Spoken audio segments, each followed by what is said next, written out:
আলহামদুলিল্লাহ আলহামদুলিল্লাহ ওয়াসসালাতু ওয়াসসালামু আলা রাসূলিল্লাহ ওয়া আলা আলিহি ওয়া সাহবিহি আজমাইন।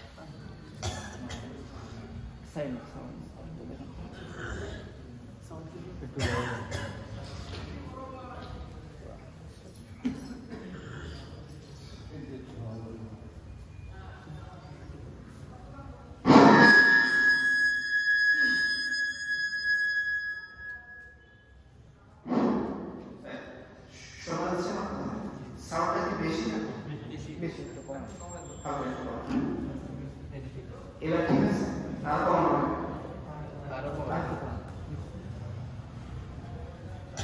এবার ঠিক আছে, সবাই ঠিকঠাক বাড়াইতে হবে না কমাইতে হবে? আচ্ছা একটু বাড়ো। ঠিক আছে, এবার ঠিক আছে, ঠিক আছে না? ঠিক আছে, আপনারা এগুলো ফাঁকাগুলোকে বন্ধ করে দিলে ভালো হবে ইনশাআল্লাহ। ফাঁকার মধ্যে শয়তান এসেছে, আমাদের মনোযোগ নষ্ট করে দিবে। আচ্ছা, আল্লাহ তাআলার দয়া। আবু হুরায়রা রাদিয়াল্লাহু আনহুর একটা বর্ণনা আছে, আল্লাহ রাসূল সাল্লাল্লাহু আলাইহি ওয়াসাল্লাম তাকে বললেন যে তুমি জান্নাতের বাগানের মধ্যে বসো। তো আবু হুরায়রা বললেন, ইয়া রাসূলুল্লাহ সাল্লাল্লাহু আলাইহি ওয়াসাল্লাম, জান্নাতের বাগান কাকে বলে? জান্নাতের বাগান বলতে কি বোঝেন? রাসূলুল্লাহ সাল্লাল্লাহু আলাইহি ওয়াসাল্লাম বললেন যে সমস্ত জায়গায় আমার কথা আলোচনা করা হয় ওই জায়গাটাই তো জান্নাতের বাগান। তো আমরা আল্লাহ তাআলার কাছে আশা করি যে আল্লাহ তাআলা আমাদের এই ছোট্ট মজলিসটাকে জান্নাতের বাগান হিসেবে কবুল করে নিন। এবং আল্লাহ সুবহানাহু ওয়া তাআলা মানে একটা দয়া হলো যে যারা এই সমস্ত জিকিরের মজলিসে বা জান্নাতের বাগানে বসে, তো সেই মজলিস শেষ হওয়ার আগে আল্লাহ তাআলা তাদের সমস্ত গুনাহকে ক্ষমা করে দেন। সুবহানাল্লাহ। তো আমরা আপনার কাছে এই রমজান মাসে আশা রাখি যে আল্লাহ সুবহানাহু ওয়া তাআলা আমাদের এই মজলিসটাকে কবুল করে আমাদের গুনাহগুলোকে মাফ করে দিবেন। আর আপনারা জানেন যে রাসূলুল্লাহ সাল্লাল্লাহু আলাইহি ওয়াসাল্লাম হাদিসের মধ্যে বলেছেন যে ব্যক্তি রমাদান মাস পাইল কিন্তু তার নিজের গুনাহ, নিজের পাপ, নিজের খারাপিগুলো আল্লাহর কাছ থেকে মাফ করে নিতে পারলো না, সে ধ্বংস হয়ে গেল। তো দেখেন যে আমাদের হিসাবের মাস আজকে কত রমজান চলছে ভাই? 10 রমজান। আর চিন্তা করতে পারছেন না কত দ্রুত সময়টা চলে যাচ্ছে না? এই 12 তারিখ আমরা রোজা শুরু করলাম, এখন 10 রমজান চলে গেছে। তার মানে 1/3 সময় আমাদের পার হয়ে গেছে, আর আমাদের 3 ভাগের 2 ভাগ সময় আমাদের হাতে আছে। তো এই অল্প সময়ের মধ্যে আমরা কে নিজের গুনাহ মাফ করতে পারছি কি পারি না, নিজের একটু হিসাব করে ভালো হবে। কারণ হয়তো রমাদানের পরেও যদি আমি আমার গুনাহ নিয়েই আপনার সামনে দাঁড়ায় থাকি, তাহলে রাসূলুল্লাহ সাল্লাল্লাহু আলাইহি ওয়াসাল্লাম বলেছেন যে আমার চেয়ে ধ্বংসপ্রাপ্ত বান্দা আর কেউ। এবং আল্লাহ সুবহানাহু ওয়া তাআলার একটা দেখেন যে রাসূল কিন্তু এই কথার উপর আমিন বলছেন, মানে একটা হলো আল্লাহ রাসূলের কথা, আরেকটা হলো রাসূলের সিগনেচার, রাসূলের সিল এখানে আছে যে এই কথাটা 100% সত্য যে আমরা যদি রমাদান নিজেদের গুনাহকে মাফ করাইতে না পারি তাহলে আমরা ধ্বংসশীল বান্দাদের কাতারে দাঁড়াই। তাহলে যারা ধ্বংসশীল বান্দাদের কাতারের মধ্যে দাঁড়াবে, কিয়ামতের দিন তারা জান্নাতে যাবে। কোথায় যাবে? ধ্বংসপ্রাপ্ত বান্দারা কোথায় যাবে? আমরা সবাই তাহলে জান্নাতে লেগে যাই, যেতে চাই কি লেগে চাই। যদি আমাদেরকে বলা হয় যে মানে রাত 12টার পর বের হইলে ছিনতাইকারী ধরবে, আমরা ওই রাস্তাটা এড়িয়ে চলি না সবসময়, বা গেলে চিন্তা করি কি সাথে 2-4 জন নিয়ে যাই যাতে একাকে আমার রাস্তার পথে যদি ছিনতাইকারী না ধরে। তো আমার ঈমান যে শয়তান ধ্বংস করে দেবে, আমার আমল যে কাজগুলো আমাকে ধ্বংস করে দেবে, জানা সত্ত্বেও কেন আমরা সেই ভয়ের রাস্তাটা বেছে নিই? কেন নিজেদের ঈমান কি আমলকে সেই করার চেষ্টা করবো না? কারণ কিয়ামতের দিন আমরা সবাই জানি যে আমাদের দুনিয়ার পোস্ট পদবি কোন এক কথা আমি জাহান্নামের ইউনিভার্সিটি দিছি, এই ভিসিএস সার্টিফিকেট কি আমাকে কিয়ামতের দিন জাহান্নাম থেকে বাঁচাতে পারবে? ধরেন আমি কথা অক্সফোর্ড ইউনিভার্সিটি থেকে পোস্ট ডক করে এসেছি, আমি যদি আল্লাহ সুবহানাহু ওয়া তাআলার কাছে কিয়ামতের দিন এই পোস্ট ডকের মানে সার্টিফিকেটটা সাবমিট করি, তাহলে আল্লাহ তাআলা আমাকে জান্নাতে পৌঁছায় করে দিবেন? বলছে শুধুমাত্র 2টা জিনিসের মধ্যে আল্লাহ তাআলা জান্নাত দিবেন, একটা হলো ঈমান আর একটা কি আমল। ঈমান এবং আমল। ধরেন কথা যে মানুষটা ঈমান কবুল করে না, যাদেরকে আমরা বিধর্মী বলে ডাকি, তারা যদি সারা জীবনও ভালো কোনো কাজ করে, এই ভালো কাজের বদলায় কি তারা কিয়ামতের কিছু পাবে? কেন পাবে না? ঈমান না থাকার কারণে। আবার ঈমান আছে তারপর নেক আমল নাই, হ্যাঁ আল্লাহ তাআলা তাকে মাফ করে দিতে পারে, কিন্তু সে ব্যক্তিটা আসলে বিপদ সীমার মধ্যে আছে। যেমন ধরেন বাংলাদেশের বর্ডার, এটা একটা বিপদ সীমা, ওকে গেলে কি করে? বিএসএফ ভুল করে দেয়, মানে আপনার জীবন নাশের একটা আশঙ্কা, প্রাণ নাশের আশঙ্কা থাকে, বর্ডারে চলে যায়। তো আল্লাহ সুবহানাহু ওয়া তাআলার নির্ধারিত বর্ডার আছে, আল্লাহর বর্ডার নেই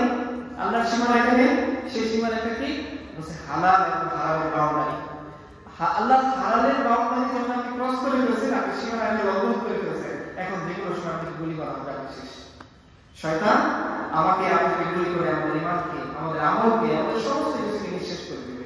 তো আমরা যাইতে যাইতে যাইতে যাইতে আজকে বর্ডার তো দূরের কথা, বর্ডার ক্রস করে অনেক দূরে চলে গেছি। ইসলাম থেকে, ঈমান থেকে, সুন্নাহ থেকে, সিরাত থেকে, কোরআন থেকে দূরে চলে গেছি। এই ধরনের উপস্থিত মানুষদের মধ্যে যদি আমরা জিজ্ঞাসা করি যে ভাই আমরা জীবনে সম্পূর্ণ কোরআন অন্তত একবার মানে তর্জমা সহ বা কারো কাছ থেকে বুঝে বুঝে পড়ছি, এখানে কতজন মানুষ হবে? আলহামদুলিল্লাহ একজন পাওয়া গেছে। দেখা যায় হাত উঠান দরকার, দেখা যাচ্ছে আমরা মেজরিটি পার্সেন্ট মানুষ পাবো যারা একবার হয়তো পড়িনি কোরআন, আমাদের মৌখিকভাবে তিলাওয়াত করা হচ্ছে। আলহামদুলিল্লাহ কোরআনের অনেক মজা যে আল্লাহ সুবহানাহু ওয়া তাআলা তিলাওয়াতের বিনিময়ে প্রত্যেক শব্দেই ভাষা করে নেকি আমাদের দান করেন। আচ্ছা এই নেকি কেন দেওয়া হবে আপনাদের কি মনে হয়? মানে নেকি কেন দেওয়া হবে? ধর কথা কথা একটা টিচার বলতেছে যে তুমি পরীক্ষা অ্যাটেন্ড করো, মানে আমি 10 নাম্বার এমনি দিয়ে দিই। এই যে 10 নাম্বার এমনি তিনি দিচ্ছেন, এটা কি পরীক্ষায় অ্যাটেন্ড করার প্রতি আগ্রহী করে তোলার জন্য না অনাগ্রহী করার জন্য?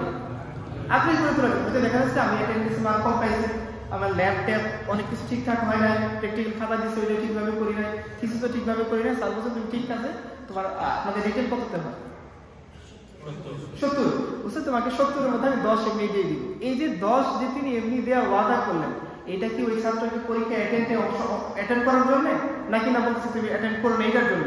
আগ্রহী করে তোলার জন্য, অনাগ্রহী করার জন্য? আগ্রহী করার জন্য। তো আল্লাহ তাআলা যে প্রত্যেকটা হরফের বিনিময়ে শুধু পড়লেই নেকি দিচ্ছে, এটা কি কোরআনের প্রতি আমাদের আগ্রহী করার জন্য না অনাগ্রহী করার জন্য? আর আমরা ওই অতি শেষ যে 10 নাম্বার আমাকে গ্রেস দেওয়া হবে, আমি ঠিক আছে স্যার তাহলে 10 দিয়ে দেন, ও চলে গেছে। মানে 10 দিনে পাস করতে পারবেন আপনি? পারবেন না, কেউই পারবে না। তো আমরা আল্লাহ সুবহানাহু ওয়া তাআলা আমাদেরকে 10 মার্ক এমনিই দিলেন বান্দাকে কোরআনের দিকে আগ্রহী করার জন্য, আর বান্দা ওইটুকু পরে তোমাকে কোরআন দিকে চলে গেছে।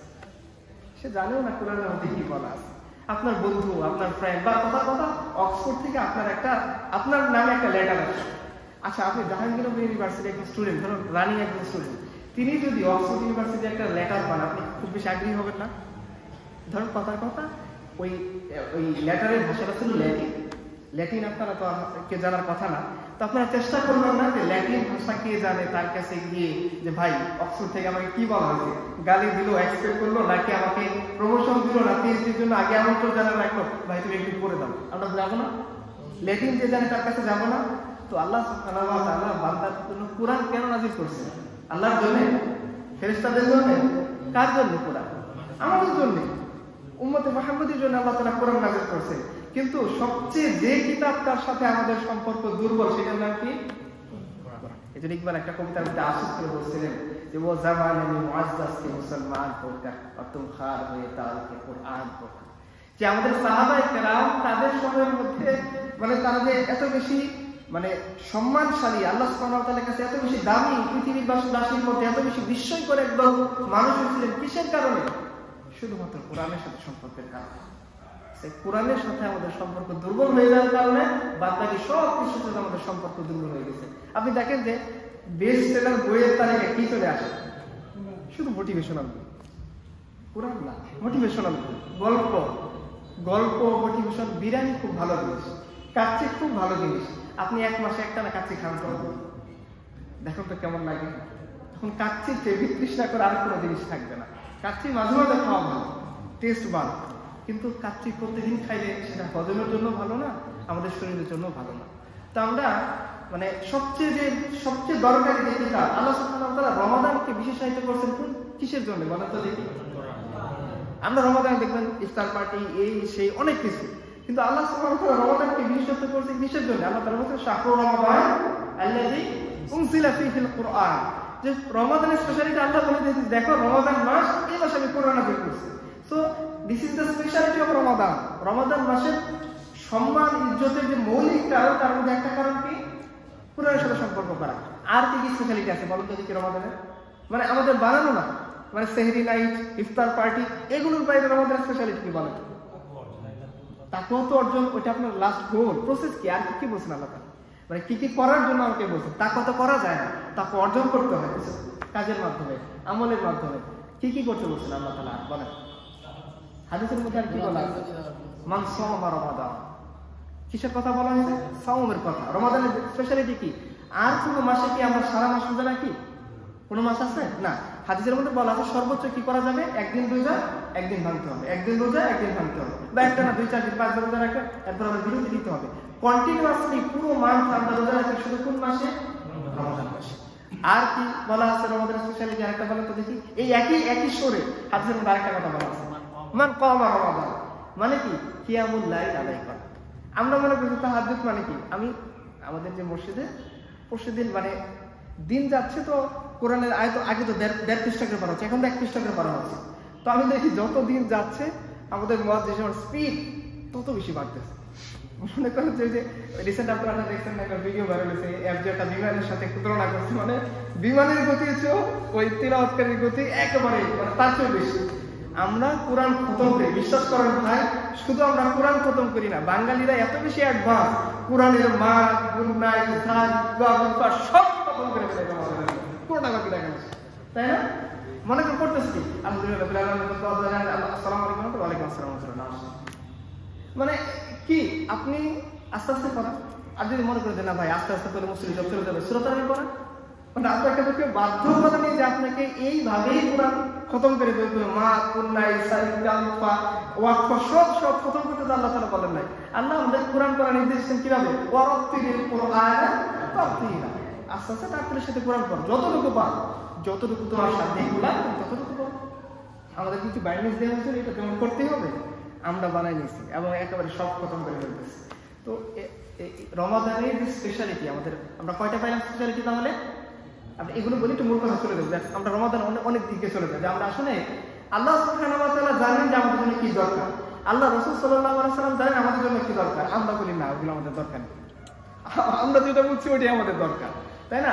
স্যার আমাদের পড়াইছেন, বলছেন বাবা এইভাবে লিখলে তুমি মার্ক পাবা। আমি বলি না, আপনার কোনো কথা শোনার দরকার নেই, আমি যেভাবে পারি ভেবে দেবো। আমাদের ক্রিকেট স্কুলে যখন পড়ি ক্লাস 1-এর কথা, তো এক ছেলে ছিল আমাদের কাছে, মানে ওকে যাই প্রশ্নে আসতো ওইগুলো কিছু লিখতো না, ও তাই লিখতো যা সে পারে। কথা বলছে, ওই দেখা যায় তার গাছ কবিতা লেখার কথা, সে লিখতেছে আমাদের ছোট নদী চলে এরকম। এবং সে পরীক্ষার খাতা পরীক্ষা দেওয়ার পরে টানা 1 সপ্তাহ মানে স্কুলে আসতো না, কারণ হলো স্যার এসে ওই খাতাটাই করে শোনা হতো, দেখ তোদের এই সহপাঠী কি লিখছে। তা আমাদের হচ্ছে এরকম, আল্লাহ যা বলতেছেন না আমার দরকার নেই, আমি যেটা বুঝি শুনি। আপনি যেটা বুঝেন সেটা দুনিয়ার জন্য ভালো হইতে পারে, নাও হইতে পারে, কিন্তু আখিরাতের জন্য সেটা একেবারেই ভালো না, সেটার কোনো গ্রহণযোগ্যতা আল্লাহ তাআলার কাছে নেই। তো রমাদানের 3টা স্পেশালিটি আমরা পেলাম। প্রথম স্পেশালিটি কি? কোরআন। তার মানে আমাদের বেশি বেশি সম্পর্ক কিছু সাথে থাকবে নাকি আমরা বেশি বেশি মোটিভেশন বই পড়বো? কি পড়বো? সালাফদের জীবনীতে দেখা যায় যে তারা অন্য সময় যারা ফিকহের ইমাম ছিলেন তারাও ফিকহটাকে এখন পিছনে রেখে কোরআনের চর্চা বেশি করতেন। যারা মুহাদ্দিস ছিলেন, হাদিসের ইমাম ছিলেন, তারা ওই হাদিসটাকে কম করে কিন্তু কোরআনের মধ্যে এখন বেশি বেশি লিপ্ত হতেন। দেখা যাচ্ছে অনেকেই ছিলেন যারা পার ডে একটা খতম করতেন। এটা যদিও আমাদের 3 দিনের কথা, কিন্তু তারা এত বেশি কোরআন চর্চা করেন, পার ডে একটা খতম, 3 দিনে একটা খতম। সেগুলাটি জাকারিয়া রাহমাতুল্লাহ আলাইহি রমাদানে কয়টা খতম করতেন? কয়টা? প্রায় 60টার মতো খতম হতো। তো দিনে একটা, রাতে একটা, সারাদিন কথা। আপনি বলেন হয় না? হয়। উসমান রাদিয়াল্লাহু আনহু একবার রাগ করে মসজিদের নববীতে শুয়ে আছেন রাতের বেলা। তো তিনি চিন্তা করছেন যে রাতের বেলা এমনি কাটাবো, তো তিনি দাঁড়িয়ে কোরআন পড়তেছেন। আলহামদুলিল্লাহ ওই রাতের মধ্যে তার কোরআন খতম হয়ে গেছে। এখন আপনারা বলতে পারবেন ভাই এটা তো ক্যালকুলেটারে মিলে না, ক্যালকুলেটারে মিলতে হবে না? আচ্ছা বলেন তো দেখি, কারামতের হিসাব কি ক্যালকুলেটারে মিলে? কারামত কাকে বলে? হোয়াটস দ্য ডেফিনিশন অফ কারামত? ক্যালকুলেটর যেটা মিলবে না ওইটা তো কারামত, রাইট? রাসূলুল্লাহ সাল্লাল্লাহু আলাইহি ওয়াসাল্লামকে আল্লাহ তাআলা এক রাতে দুনিয়া থেকে সিদরাতুল মুনতাহা সে আদি ওইখান থেকে আবার ওই রাতের মধ্যে আল্লাহ তাআলা মদিনাতে ফিরিয়ে দিয়ে গেছেন। এখন আপনি ক্যালকুলেশন করে মিলান, আমাকে হিসাবটা বুঝাতেন। রাতের অল্প সময়ের মধ্যে এইটা রাসূলুল্লাহ সাল্লাল্লাহু আলাইহি ওয়াসাল্লামের মুজিজা। মুজিজাকে আপনি ক্যালকুলেটরে মিলাতে পারবেন? আচ্ছা সব বাদ দেন, বারাকা নামের যে একটা জিনিস আছে, এটা কি মুসলমান উম্মাহ বিশ্বাস করে কি করে না? বারাকার সংজ্ঞা কি? 24 ঘন্টা ইকুয়াল টু 24 ঘন্টা, এটা কি বারাকা? বারাকার সংজ্ঞা কি বলেন? 24 ঘন্টার মধ্যে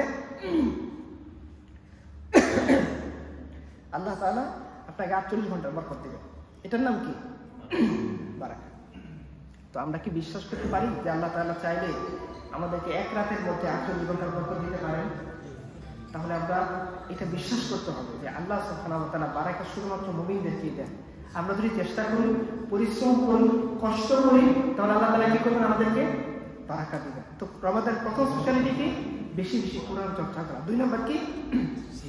সিয়াম, সিয়ামের মধ্যে কি করবো? সিয়ামও রাখছি, দেন আমি গীবতও করতেছি। সিয়ামও রাখছি, আমি মোবাইলে যেভাবে আগের মতো করে ব্রাউজিং করে যেতাম, স্ক্রল করে যেতাম, একইভাবে স্ক্রল করতেছি, একইভাবে ব্রাউজিং করতেছি, খবর দেখতেছি, মেয়েদেরকে দেখতেছি।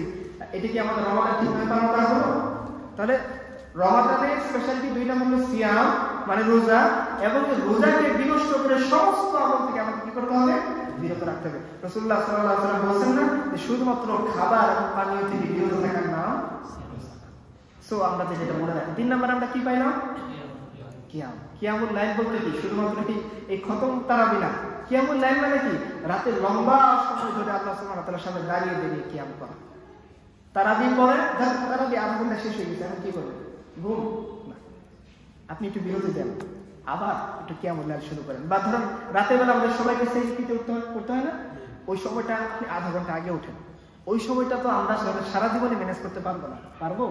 আমরা না চাইলেও কিন্তু রমাদানে আমাদেরকে রাতের বেলা উঠতেই হচ্ছে সাহারি খাওয়ার জন্য, অন্তত নিজের পেটের জন্য উঠতে হচ্ছে। আমরা অন্তত 10 মিনিট আগে উঠি, আধা ঘন্টা আগে উঠি, উঠে ওই বাড়তি আধা ঘন্টা বা 10 মিনিট সময় আল্লাহ সুবহানাহু ওয়া তাআলার সামনে কিয়ামে দাঁড়াই। ওই সময় কিয়ামে দাঁড়ানোর সওয়াব কি ভাই বলেন তো দেখি? যে আল্লাহ সুবহানাহু ওয়া তাআলা ওই সময় বান্দাকে ডাকতে থাকেন যে তোর কি প্রবলেম আছে আমাকে বল, আমি তোর প্রবলেম সলভ করে দেব। তুই কি কি গুনাহ করছিস আমার কাছে বল, আমি তোমার সমস্ত গুনাহ কি করে দেব? মাফ করে দেব। তোর কি কি পেরেশানি আছে আমার কাছে বল, আমি তোর সমস্ত পেরেশানি কি করে দেব? দূর করে দেব। আল্লাহ সুবহানাহু ওয়া তাআলা ওয়াদা ইয়া ইবনে আদম ইন্নাকা লাউ আতাইতানি বিল কুরাবিল আরদি খাতায়া থুম্মা লাকিতানি লা তুশরিকু বি শাইআ লা আতাইতুকা বি কুরাবিহা মাগফিরাতুন। যে আল্লাহ সুবহানাহু ওয়া তাআলা হাদিসে কুদসিতে বলেছেন, হে আদমের সন্তান, তুমি যদি গুনাহ করতে করতে পাহাড়ের সমপরিমাণ বাড়াইতে রাখো, বড় হিমালয় পর্বতের সমান, আর তুমি যদি শিরক না করো, এরপর আমার দিকে ফিরে আসো, প্রত্যাবর্তন করো, গুনাহ মাফের আশা রাখো, আমি আল্লাহ ওয়াদা করলাম ওই সমপরিমাণ পাহাড় সমপরিমাণ মাগফিরাত নিয়ে আমি তোমার কাছে হাজির হব। আপনি চাইবেন না কেন আল্লাহ সুবহানাহু ওয়া তাআলার কাছে? অন্য সময় চাইলে আমার সম্ভব না, এখন না চাইলে আমাকে উঠতে হচ্ছে, তাহলে এই সময়টা আল্লাহর সাথে কেন দাঁড়াবো? কয়টা সিস্টেমটি গেল? 3টা। লাস্ট একটা বলি, রাসূলুল্লাহ সাল্লাল্লাহু আলাইহি ওয়াসাল্লামের চাচাতো ভাই আব্দুল্লাহ ইবনে আব্বাস রাদিয়াল্লাহু আনহু বলেছেন যে রাসূলুল্লাহ সাল্লাল্লাহু আলাইহি ওয়াসাল্লাম রমাদান মাসে এত বেশি পরিমাণে দান করতেন যে বায়ু প্রবাহ হচ্ছে তার দানের গতি আরো বেশি। আল্লাহ রাসূল কিন্তু কৃপণ ছিলেন না। আপনি মনে করতে পারেন অন্য মাসে তিনি দান করতেন না? না, ওনার কাছে যা থাকতো উনি দিয়ে দিতেন। না থাকলে কি বলতেন? তুমি পরে আসো, আমি তোমাকে পরে দেব। কাউকে তিনি নিরাশ করতেন না, যেই আসো। ইভেন আল্লাহ সাল্লাল্লাহু আলাইহি ওয়াসাল্লাম হাদিসের মধ্যে বলেছেন, ধরো লাখের উপরে চলে, মানে আমাদের দুনিয়া এখনকার উদাহরণ দিলে মার্সেডিস বা BMW তে চড়ে এসে কেউ যদি তোমার কাছে কিছু চায়, তুমি তাকে দিয়ে দাও। তোমার সাথে যা করায় তুমি দিয়ে দাও। ও তার অহংকারের কারণে নিচ্ছে না কি কারণে নিচ্ছে সেটা সে আল্লাহর সাথে বুঝবে। তুমি দান করছো, তোমাকে আল্লাহ তাআলা কি করবেন? সব দিবেন। আপনি দিতে পারলে দেন, না দিতে পারলে কারোর সাথে খারাপ ব্যবহার, হ্যাঁ আপনি বোঝান যে আপনার শক্তি সামর্থ্য আছে, তো ভাই তুমি ভিক্ষা কেন করতেছো? তুমি তো চাইলে নিজের শক্তি দিয়ে এখন ডিম বিক্রি করলেও মাসে ডেইলি 2-3 হাজার টাকা ইনকাম করা সম্ভব, তুমি ভিক্ষা করবে কেন? কিন্তু আপনি তাকে ধমক দিয়েন না। কোনো প্রার্থীকে যে চায় তাকে ধমক দেওয়া ইসলামে নিষেধ করা আছে। তাহলে 4টা জিনিস পাইলাম, বলেন তো একবার। প্রথম জিনিস কি? কোরআনের সাথে সম্পর্ক করা। অন্য মাসে আমরা যা করছি এই মাসে আমরা কোরআনটা আরো বেশি বেশি করবো, বিশেষ করে কোরআনটা বোঝার চেষ্টা করব। এই মুসলমানের জীবনে কি দাম আছে যে মুসলমানকে আল্লাহ তাআলা কোরআন দিয়েছেন গাইডলাইন হিসেবে, সে এটা পড়ে না, বোঝার চেষ্টা করে না, এটা বোঝার জন্য আলেমদের কাছে যায় না, এটা বোঝার জন্য তাফসীরও করে না, এটাকে শুধু চুমা খায়, লাল গিলাফ করে ছাদের উপরে রেখে দেয় আর ভক্তি শ্রদ্ধা করে। তাহলে মুসলমানকে আল্লাহ তাআলা গাইডলাইন পাঠানোর কি লাভ হইল? আল্লাহ তাআলার পক্ষ থেকে একটা চিঠি আসলো আমাদের কাছে, বার্তা আসলো রাসূলের মাধ্যমে, আমরা সেই বার্তাকে না গুরুত্ব দিলাম, না বোঝার চেষ্টা করলাম, না জীবনের মধ্যে সেই বার্তার বাণীগুলো নিজের জীবনে বাস্তবায়ন করলাম। শুধু এই বার্তা চুমা খেতে খেতে আমি আমার হক আদায় করছি বলে মনে করলাম, এটা ঠিক হলো না। 2 নাম্বার আমাদের বলা হলো সমস্ত যত সাওমগুলোর ধ্বংসকারী যত উপাদান আছে সবকিছু থেকে বেঁচে থাকা। 3 নাম্বারে কি? বেশি বেশি কিয়াম করার চেষ্টা করা। অন্য সময় না পারলে ওই বছর সম্ভব তাহাজ্জুদের সময় উঠে 2-4 রাকাত নামাজ পড়ে আল্লাহর কাছে কান্নাকাটি করা। কারণ হাদিসের মধ্যে বলা আছে, যদি আমি রমাদানকে কাজে লাগিয়ে আমার গুনাহকে মাফ না করতে পারি তাহলে আমি কি হয়ে যাব? ধ্বংস হয়ে যাব। 3 নাম্বার কি? দান সদকা করা। এটা এখানে একটা বিষয় একটু ক্লিয়ার করি। দেখেন ভাই, দান সদকার পয়েন্টে যদি আপনি আসেন, আমরা যদি একটু চিন্তা করি যে ভাই আবু বকর রাদিয়াল্লাহু তাআলা উম্মার মধ্যে সবচেয়ে বেশি দানশীল ব্যক্তি ছিলেন, রাইট? আচ্ছা, আবু বকর যে দান করছেন তার অ্যামাউন্ট যদি আপনি কোয়ান্টিটি হিসাব করেন, সেটা কি উসমানের চেয়ে বেশি ছিল? কোয়ান্টিটি বেশি ছিল? আব্দুর রহমান ইবনে আউফ বেশি ছিল। তাও তাবুকের যুদ্ধের সময় আমরা তখন খরা চলতেছে মদিনার মধ্যে এবং দুর্ভিক্ষ দেখা দিচ্ছে, মানে খাবারের এত বেশি স্বল্পতা। এই মুহূর্তে আবার খেজুর পাকার সময় চলে আসছে। দুর্ভিক্ষ, খাবারের স্বল্পতা, প্রচন্ড গরম, আবার কি ফসল কাটা, আমাদের দেশের প্রেক্ষাপটে বলতে পারি ধান কাটার সময় চলে আসছে। ওই সময় খেজুর পাকার সময় চলে আসছে মদিনাতে। এই মুহূর্তে আল্লাহ সাল্লাল্লাহু আলাইহি ওয়াসাল্লাম বললেন তোমরা যা আছে সবচেয়ে বেশি পরিমাণে দান করো, কারণ যুদ্ধের এতগুলো দর্শক প্রায় 3000 বাহিনী যাবে রোমানদের বিরুদ্ধে যুদ্ধ করতে, পর্যাপ্ত পরিমাণের সৈন্য, ঘোড়া, উটের দরকার। হেঁটে হেঁটে অনেকেই গেছে, কিন্তু সবাই তো হেঁটে যেতে পারবেন না। 3 জন করে সওয়ার হয়েছে একটা উটের উপরে, এরকম বর্ণনা আছে। 2 জন করে ঘোড়ার উপরে সওয়ার হয়েছে, এরকম বর্ণনা আছে। তো 900 প্রায় 950 উট দরকার, ওই সময় 950 উট। তো রাসূলুল্লাহ সাল্লাল্লাহু আলাইহি ওয়াসাল্লাম সবাইকে দান করার জন্য বললেন। তো ওমর চিন্তা করছেন যে আমি আবু বকরকে কোনো সময় পিছনে ফেলতে পারি নাই, এইবার পিছনে ফেলবো, কারণ আমি জানি তার ঘরে তেমন বেশি পরিমাণে সম্পদ নেই, কারণ দুর্ভিক্ষ দেখা যাচ্ছে মদিনার বিভিন্ন জায়গার মধ্যে। তো আবু বকরকে তিনি প্রতিযোগিতায় হারানোর জন্য তার সম্পত্তি অর্ধেক ভাগ করে বাকি অর্ধেক ওমর এনে আল্লাহ রাসূলের সামনে হাজির করলেন, ইয়া রাসূলুল্লাহ আমার সম্পত্তির অর্ধেক আপনার সামনে দিলাম। তো এরপর উসমান তিনি তার সম্পত্তি 3 ভাগের 1 ভাগ আল্লাহ রাসূলের সামনে হাজির করলেন। আল্লাহ সাল্লাল্লাহু আলাইহি ওয়াসাল্লাম তুমি আরো দাও, উসমান আরো দিলেন। আল্লাহ সাল্লাল্লাহু তুমি আরো দাও, তিনি আরো দিলেন। তিনি 900 950 উট, 950 উটের মধ্যে 950 মানুষের খাবার দাবার, 950 মানুষের রাহা খরচ, ফিরে আসার জন্য যা কিছু দরকার সবকিছু বন্দোবস্ত করে দিলেন। রাসূলুল্লাহ সাল্লাল্লাহু আলাইহি ওয়াসাল্লাম খুশি হয়ে উসমানের জন্য দোয়া করে বললেন যে আজকের পর থেকে উসমান যাই হোক তার কোনো ক্ষতি হবে না। এত খুশি হয়েছেন আল্লাহ সাল্লাল্লাহু আলাইহি ওয়াসাল্লাম। তাহলে অ্যামাউন্টের দিক থেকে উসমান সবচেয়ে বেশি না তখন, কিন্তু আপনি দেখেন আবু বকর নিয়ে আসলেন তার ঘরে যা ছিল সবকিছু। অ্যামাউন্টের দিক থেকে দেখেন আবু বকরের পার্সেন্ট কি হবে, কি কোয়ান্টিটির দিক থেকে আবু বকরের কোয়ান্টিটি খুবই কম হবে, কিন্তু কোয়ালিটির দিকে যদি আসেন, পার্সেন্টেজের দিকে যদি আসেন, আবু বকর 100% সম্পদ দান করছেন, ওমর দান করছেন 50%, আর উসমান দান করছেন 33.99%। পার্সেন্টেজ হিসেবে কি আগে থাকবেন? এই জন্য আল্লাহ সাল্লাল্লাহু আলাইহি ওয়াসাল্লাম মৃত্যুর আগে, রাসূল সাল্লাল্লাহু আলাইহি ওয়াসাল্লাম মৃত্যুর আগে কয়েকটা লাশ শেষ আখিরি বয়ান করছেন না আমাদের জন্য, আমাদের ইসলামের আখিরি বয়ান রাসূল আখিরি কয়েকটা বয়ান করছেন। তার মধ্যে একটা বয়ান ছিল এরকম যে আজকের পর থেকে সমস্ত দরজা বন্ধ থাকবে, সমস্ত জানালা বন্ধ করে দাও, শুধু আবু বকরের দরজাটা খুলে দাও, কারণ দুনিয়াতে সমস্ত মানুষের ইসলামের বদলা আমি দুনিয়াতে শোধ করে গেছি, শুধুমাত্র আবু বকরের ইসলামের বদলা আমি শোধ করতে পারি। আল্লাহ রাসূল কি বলতেছেন ভাই, আবু বকরের ইসলামের বদলা আমি শোধ করতে পারি। খাদিজা তার সমস্ত সম্পদ দিয়েছেন, উসমান তার সম্পদ এনে দিয়েছেন, আলী আরো সোনা চাঁদি এনে আল্লাহ রাসূলের পায়ের সামনে হাজির করেছেন। তারপর শুধু আল্লাহ রাসূল তার বন্ধু আবু বকর এই সাহাবীর জন্য বলছেন এই সাহাবীর বদলা আমি দুনিয়াতে ইসলামের বদলা শোধ করতে পারিনি, আল্লাহ তাআলা। আর সমস্ত মানুষের দরজা বন্ধ করে দাও, শুধু আবু বকরের দরজাটা খুলে দাও। মুসলিম উম্মাহ যখন ওই মুহূর্তে নেতার প্রয়োজন করছে, আল্লাহ রাসূল আবু বকরকে বলছেন তুমি যাও মুসলিম উম্মাহ ইমামতি করো। সেটা কি শুধুমাত্র কোয়ান্টিটির কারণে না কোয়ালিটির কারণে, পার্সেন্টেজের কারণে? 100% সম্পদ আল্লাহ রাসূলের সামনে তিনি গিয়ে হাজির করছেন। আমি ছাত্র মানুষ, আমার কোনো টাকা নেই, 10 টাকা তো আছে। ধরেন কথা আপনি কোন একটা কাজ করার জন্য 10 টাকা জমাইছিলেন, ওই 10 টাকা দান করে আল্লাহ রাসূল, তাহলে আপনি ইসলামের হিসেবে 100% সম্পদ দান করে দিলেন। আচ্ছা, আল্লাহর কি লাখ লাখ টাকার দরকার আছে? আল্লাহ টাকাতে কি করবেন আমাকে বলেন? আল্লাহর দিন চিন্তা করে তোমার টাকার দরকার আছে? আল্লাহ তারা ফেরেশতা নাযিল করেন নাই?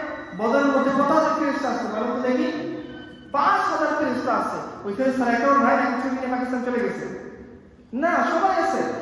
আমরা যদি চেষ্টা করি, আমাদের যা ছিল যে আমার ক্ষমতা ছিল 1 টাকা, আমি 1 টাকায় দিছি, অঙ্কের ক্ষমতা ছিল 10 টাকা, সে 10 টাকায় দিছে, আর একজন 10 লাখ ছিল, সে 10 লাখই দিছে। আমরা পার্সেন্টেজের হিসেবে সবাই 100% স্যাক্রিফাইস আল্লাহর সামনে করছি। ইনশাআল্লাহ আল্লাহ সুবহানাহু ওয়া তাআলা আমাদের এই 100% স্যাক্রিফাইসের বিনিময়ে আমাদের মধ্যে, আমাদের সমাজের মধ্যে, আমাদের পরিবারের মধ্যে, আমাদের রাষ্ট্রের মধ্যে, আমাদের বিশ্বের মধ্যে ইসলামকে জিন্দা করে দিবেন। আল্লাহ শুধু দেখতে চান বান্দা কুরবানি তার জন্য কতটুকু করে। এই কুরবানি বদলে যে আল্লাহ তাআলা কি করে দেন? দিনকে জিন্দা করে দেন। দুনিয়ার হিসাব যদি আপনি হিসাব করেন, না বদরের ময়দানে সাহাবীদের জয়ী হওয়ার কথা, না তাবুকের ময়দানে জয়ী হওয়ার কথা, না হুনাইনে জয়ী হওয়ার কথা, না মক্কা বিজয়ের সময় জয়ী হওয়ার কথা, না কোনো যুদ্ধে সাহাবায়ে কেরামের জয়ী হওয়ার কথা, কিন্তু দুনিয়ার সমস্ত হিসাবকে ভুল প্রমাণ করে দিয়ে আল্লাহ তাআলা সাহাবায়ে কেরামকে বিজয় দান করেছেন। কিসের বদলতে? শুধু কুরবানির বদলতে। আমরা এখন সিরাতের দিকে চলে যাই।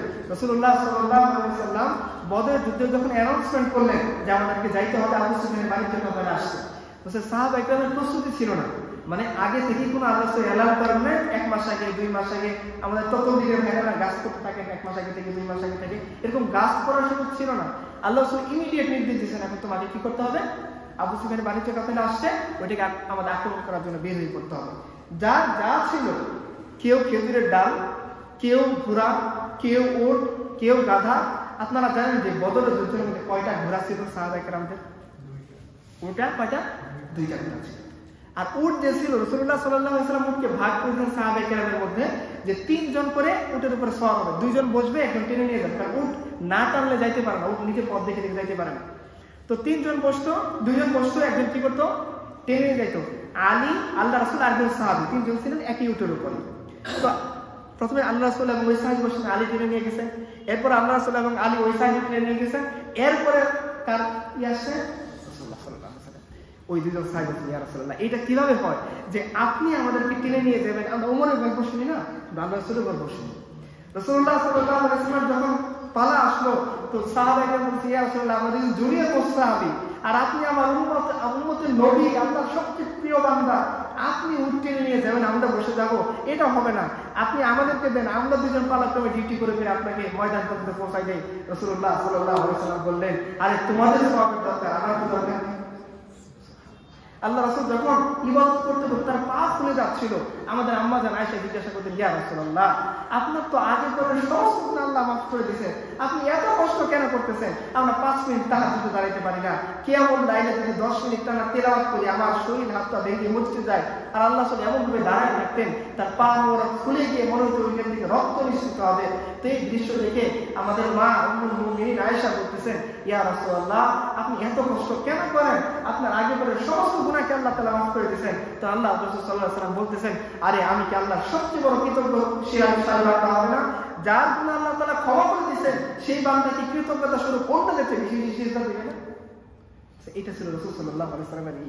আর আমরা মনে করেন যে 5 ওয়াক্ত নামাজ, একবার রোজা, একটু গাছ, একটু দাওয়াত মেহনত, একটু দাড়ি টুপি রাখলে মনে করি যে বাস কনফার্ম জান্নাত, আমরা আর কিছু দরকার।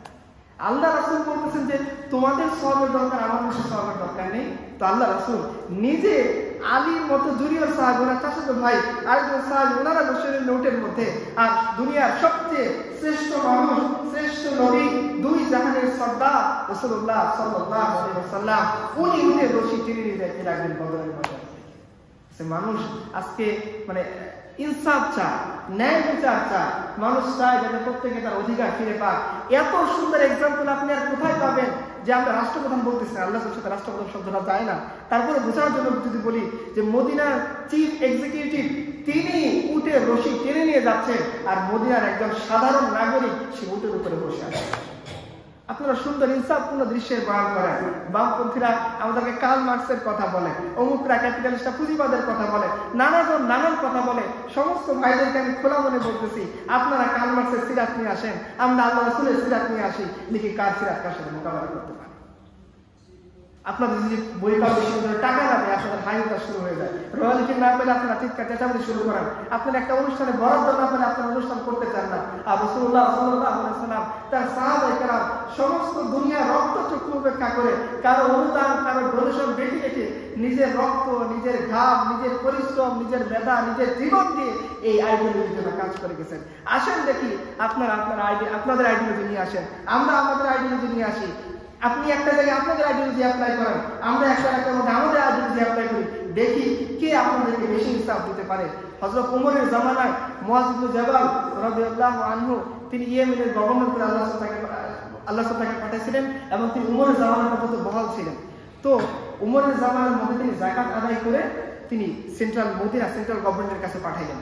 তো যাকাতের একটা নিয়ম হচ্ছে, আপনারা জানেন যে যে এলাকা থেকে যাকাত কালেক্ট করা হয়, যাকাতের টাকা ওই এলাকাতে বিতরণ করতে হয়। হ্যাঁ, তো মুআয ইবনে জাবাল যাকাত কালেক্ট করছে কোথা থেকে?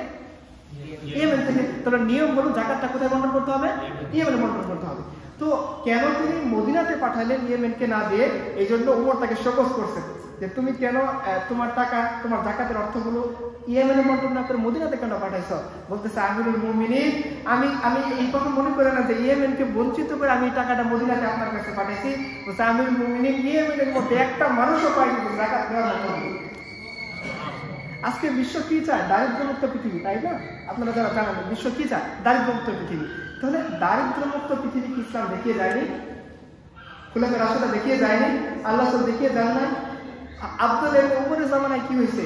বাগদাদে, ইয়েমেনে মোড়ে মোড়ে ঢোল পিটানো হয়েছে, এই জাকাত কে নিবা, আসো, জাকাতের টাকা এখানে, জাকাতের টাকা এখানে। একটা মানুষ খুঁজে পাওয়া যায় না।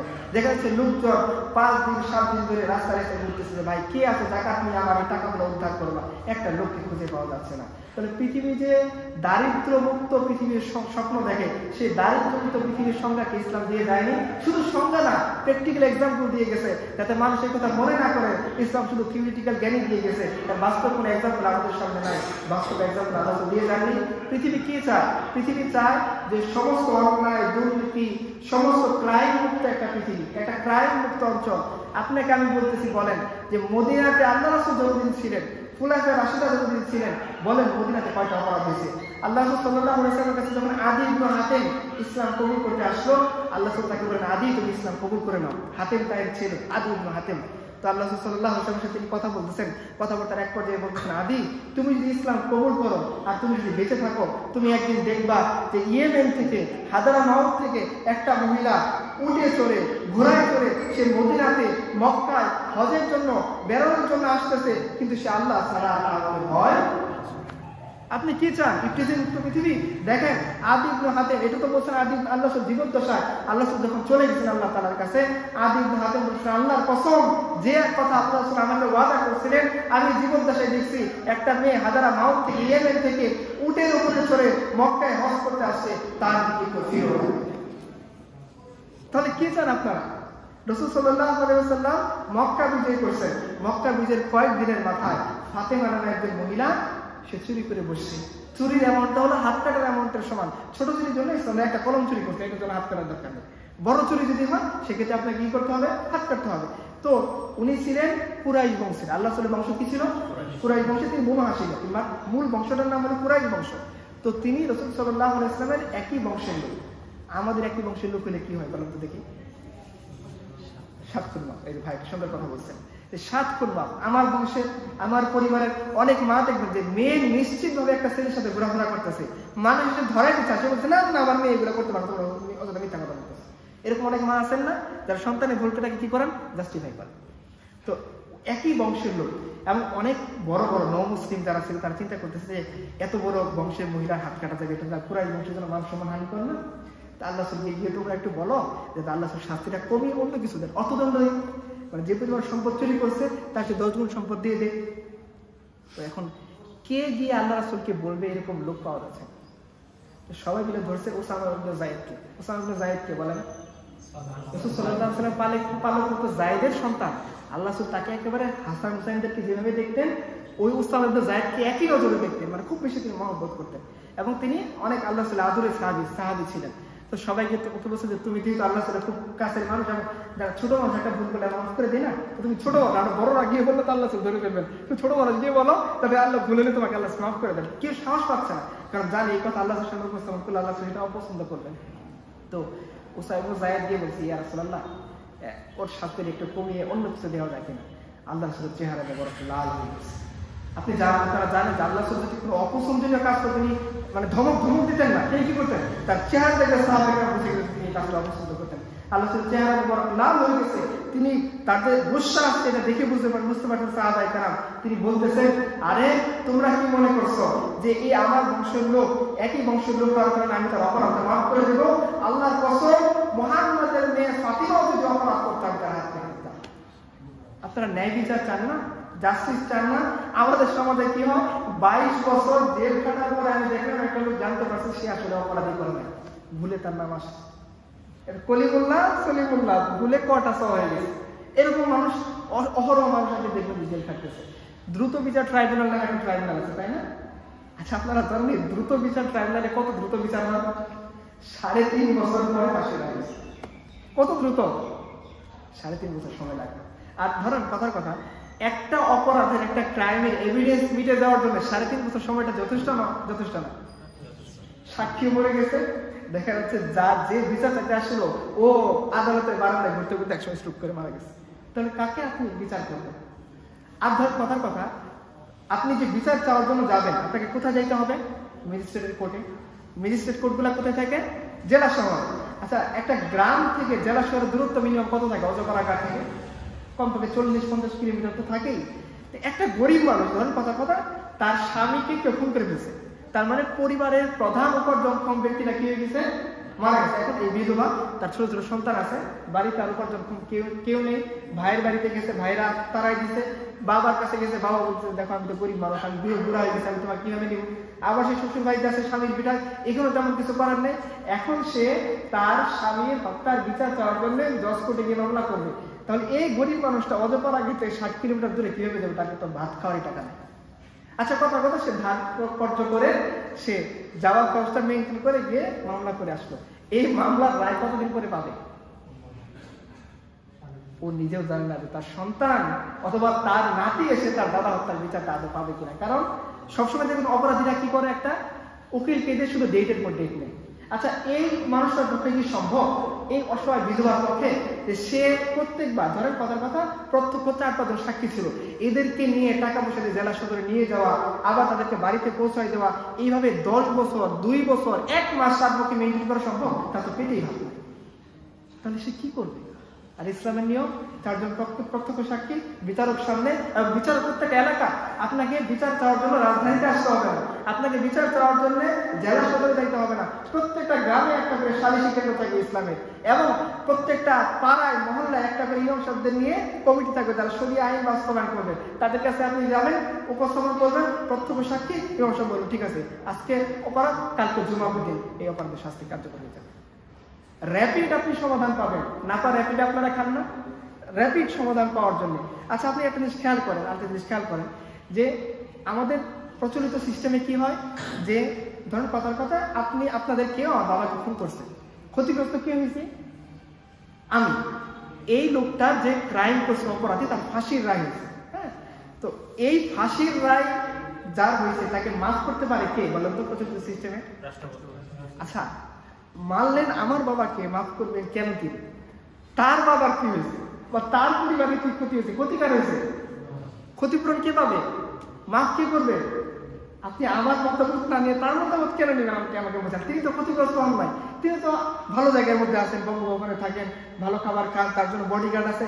আমি গরিব মানুষ, বাবা মরে যাওয়ার কারণে আমি ছোট মানুষ ক্ষতিগ্রস্ত হইলাম, আমার মা, আমার ভাই, আমার পরিবার ক্ষতিগ্রস্ত হইলো, আমাকে আপনি ডাকলেন না মাফ করার সময়, হুট করে আপনি একটা অর্ডিন্যান্স জারি করে মাফ করে দিলেন কেন? ইসলামের নিয়ম হলো যাকে আপনি মারছেন তার পরিবারকে ডাকা হবে, তুমি কি চাও?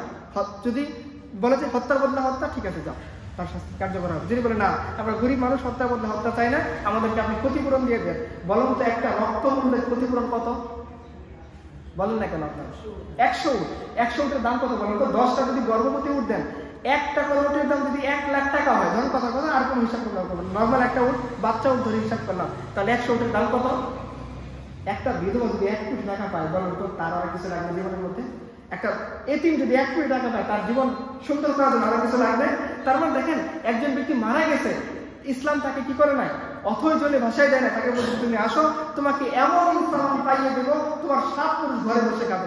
100 কোটি টাকা হইলে, 1 কোটি টাকা যদি হয়, আপনার জীবন কি? আপনার জীবনের লক্ষ্য কি? 10-20 লাখ টাকা জমানো, ওকে 1 কোটি টাকা ইসলামিক স্টেটের মধ্যে নিয়ে যাও। দেখেন এরপরে কি হবে, যে বিধবাকে তার বাবা দেখে নাই, ও এখন দেখতে ইন্টারেস্ট ফিল করবে না, তার ভাই আসবে যায় 1 কোটি টাকা দিচ্ছে, কিছু যদি হাতায় নেওয়া যায়, ভাই আসবে যে বোন তোর কি লাগবে, বাপ এসে বলবে যে আম্মা তোর কি লাগবে, আশেপাশের মানুষজন এসে বলবে যে এতিমদেরকে বাবা তোমাদের কি লাগবে, ওই টাকা দিয়ে হাতা নেওয়ার জন্য। আলটিমেট একটা বিধবা, একটা এতিম, সে তার বাবা মারা যাওয়ার পরেও ভিক্ষা করে তার খাইতে হবে না, দুয়ারে দুয়ারে ঘুরতে হবে না, তাকে বিচার চাওয়ার জন্য বারবার ওই আদালতের বারান্দা, বাড়িতে 40-50 কিলোমিটার 2-4-5 বছর অপেক্ষা করতে হবে না। ইনস্ট্যান্ট সে র্যাপিড সমাধান পাবে। হয় যদি সে চায় যে না, যেভাবে হত্যা করেছে ওইভাবে হত্যা করে দাও, না হলে টাকা দিয়ে আমার স্বাবলম্বী করে দাও, আর যদি সে মহানুভব হয় যে আমার কোনো কিছু দরকার নেই, সে মাফ চাইলে মাফ করে দিতে পারে। আপনারা কি চান? দুর্নীতিমুক্ত পৃথিবী। আপনারা কি চান? ক্ষুধামুক্ত পৃথিবী? আপনারা কি চান? অপরাধমুক্ত পৃথিবী? আপনারা কি চান? দারিদ্র্যমুক্ত পৃথিবী? সমস্ত কিছুর এক্সাম্পল ইসলাম যেমন দিয়ে গেছে, একই সাথে সিরাতের পাতার মধ্যে সেটা বাস্তবায়ন করা আছে। আল্লাহ রাসূল সাল্লাল্লাহু আলাইহি সাল্লাম এবং রাসূল সাল্লাল্লাহু আলাইহি সাল্লাম যে প্রজন্ম আমাদের সামনে রেখে গেছেন, যাদেরকে আমরা মডেল হিসেবে খুলাফায়ে রাশেদা বলি, তারা প্রত্যেকেই এই জিনিসগুলো বাস্তবায়ন করে দেখাইছেন। এবং আপনারা জানেন যে ওমরের জামানায় এক টুকরা করে কাপড় দেওয়া হয়েছে সবাইকে হাদিয়া বাইতুল মাল থেকে। ওই টুকরা কাপড় দিয়ে কারোই পরিপূর্ণ কামিজ জামা হয়নি। তো ওমর যখন মসজিদে নববীতে জুমার খুতবা দিচ্ছেন, দেখা যাচ্ছে ওই একই রঙের কাপড় ওমর পরিপূর্ণ জামা বানিয়ে খুতবা দিচ্ছেন। মুসল্লিরা বলতেছে, ওমর আপনি থামেন, আপনার খুতবা আমরা শুনবো না, আমাদেরকে যে কাপড় আপনি দিচ্ছেন সেই কাপড় দিয়ে আমরা পরিপূর্ণ জামা বানাইতে পারিনি, আপনি কোথা থেকে পরিপূর্ণ জামা বানাইছেন? নাকি আপনি বেইজ্জতি করে রাষ্ট্রপ্রধান হয়ে এক টুকরা আমাদের কাছ থেকে বেশি নিছেন? এই জবাব না দিলে আমরা কেউ আপনার খুতবা শুনবো না। উমরের ছেলে আব্দুল্লাহ ইবনে উমর বলছেন, তোমরা দাঁড়াও, বাবার পক্ষে আমি কথা বলি। আমার বাবা এক টুকরা কাপড় পাইছে, আমিও রাষ্ট্রের সাধারণ একজন নাগরিক হিসেবে আমি এক টুকরা কাপড় পাইছি। দেখলাম যে এই টুকরা কাপড় দিয়ে বাবারও কাপড় হচ্ছে না, আমারও হচ্ছে না কামিজ, তো আমি এই টুকরাটা আমার বাবাকে হাদিয়া দিছি। আমার হাদিয়া নেওয়ার টুকরা থেকে বাবা ওই টুকরা দুই টুকরা জোড়া দিয়ে একটা জামা বানিয়েছে। এরপর মুসল্লি বলছেন, এখন খুতবা করে। আপনারা কি চান? জবাব দিয়ে চান? মানে ধরেন আমাদের পাবলিক ভার্সিটিতে কি হয়, অফিস থেকে তোমার টিচার জবাব দিয়ে করতে চান একটা স্টুডেন্টের কাছে, পুরা গুরুর মতো খাটাবে। এমন তো করেন যে আমাদের একজন টিচার ছিল, নাম উনি আমাদের প্যাথোলজি পড়ায়। তো ওনার কথা ছিল, ধরেন আপনি ক্লাসের মধ্যে লিখতেছেন, তো বলবে যে না, ক্লাসের মধ্যে টিচার যখন পড়াবে তার দিকে তাকাই থাকতে হবে, লিখে যাবে। তো ঠিক আছে, আর কেউ লিখতেছে, তখন কি বলবে? তুমি যদি না লিখো বিনা মনে রাখবা আমি কি বলতেছি।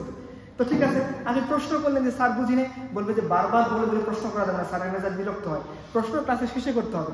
ক্লাসে শেষে প্রশ্ন করবেন, তখন তিনি বলবেন যে আমি তোমাদের জন্য ক্লাস টাইমের বাইরে বসে আছি না, আমার ক্লাসের নির্ধারিত টাইম হলো 45 মিনিট, এরপর আমি তোমাদের জন্য বাধ্য হই ক্লাস থেকে চলে যাবো। এরকম আপনার এগুলো কমন হয়তো অনেকে ভালো আছেন আলহামদুলিল্লাহ, কিন্তু কমন কিছু সিনারির কথা আমরা বললাম, কোনো জবাবদিহিতা কাউকে দিবে না।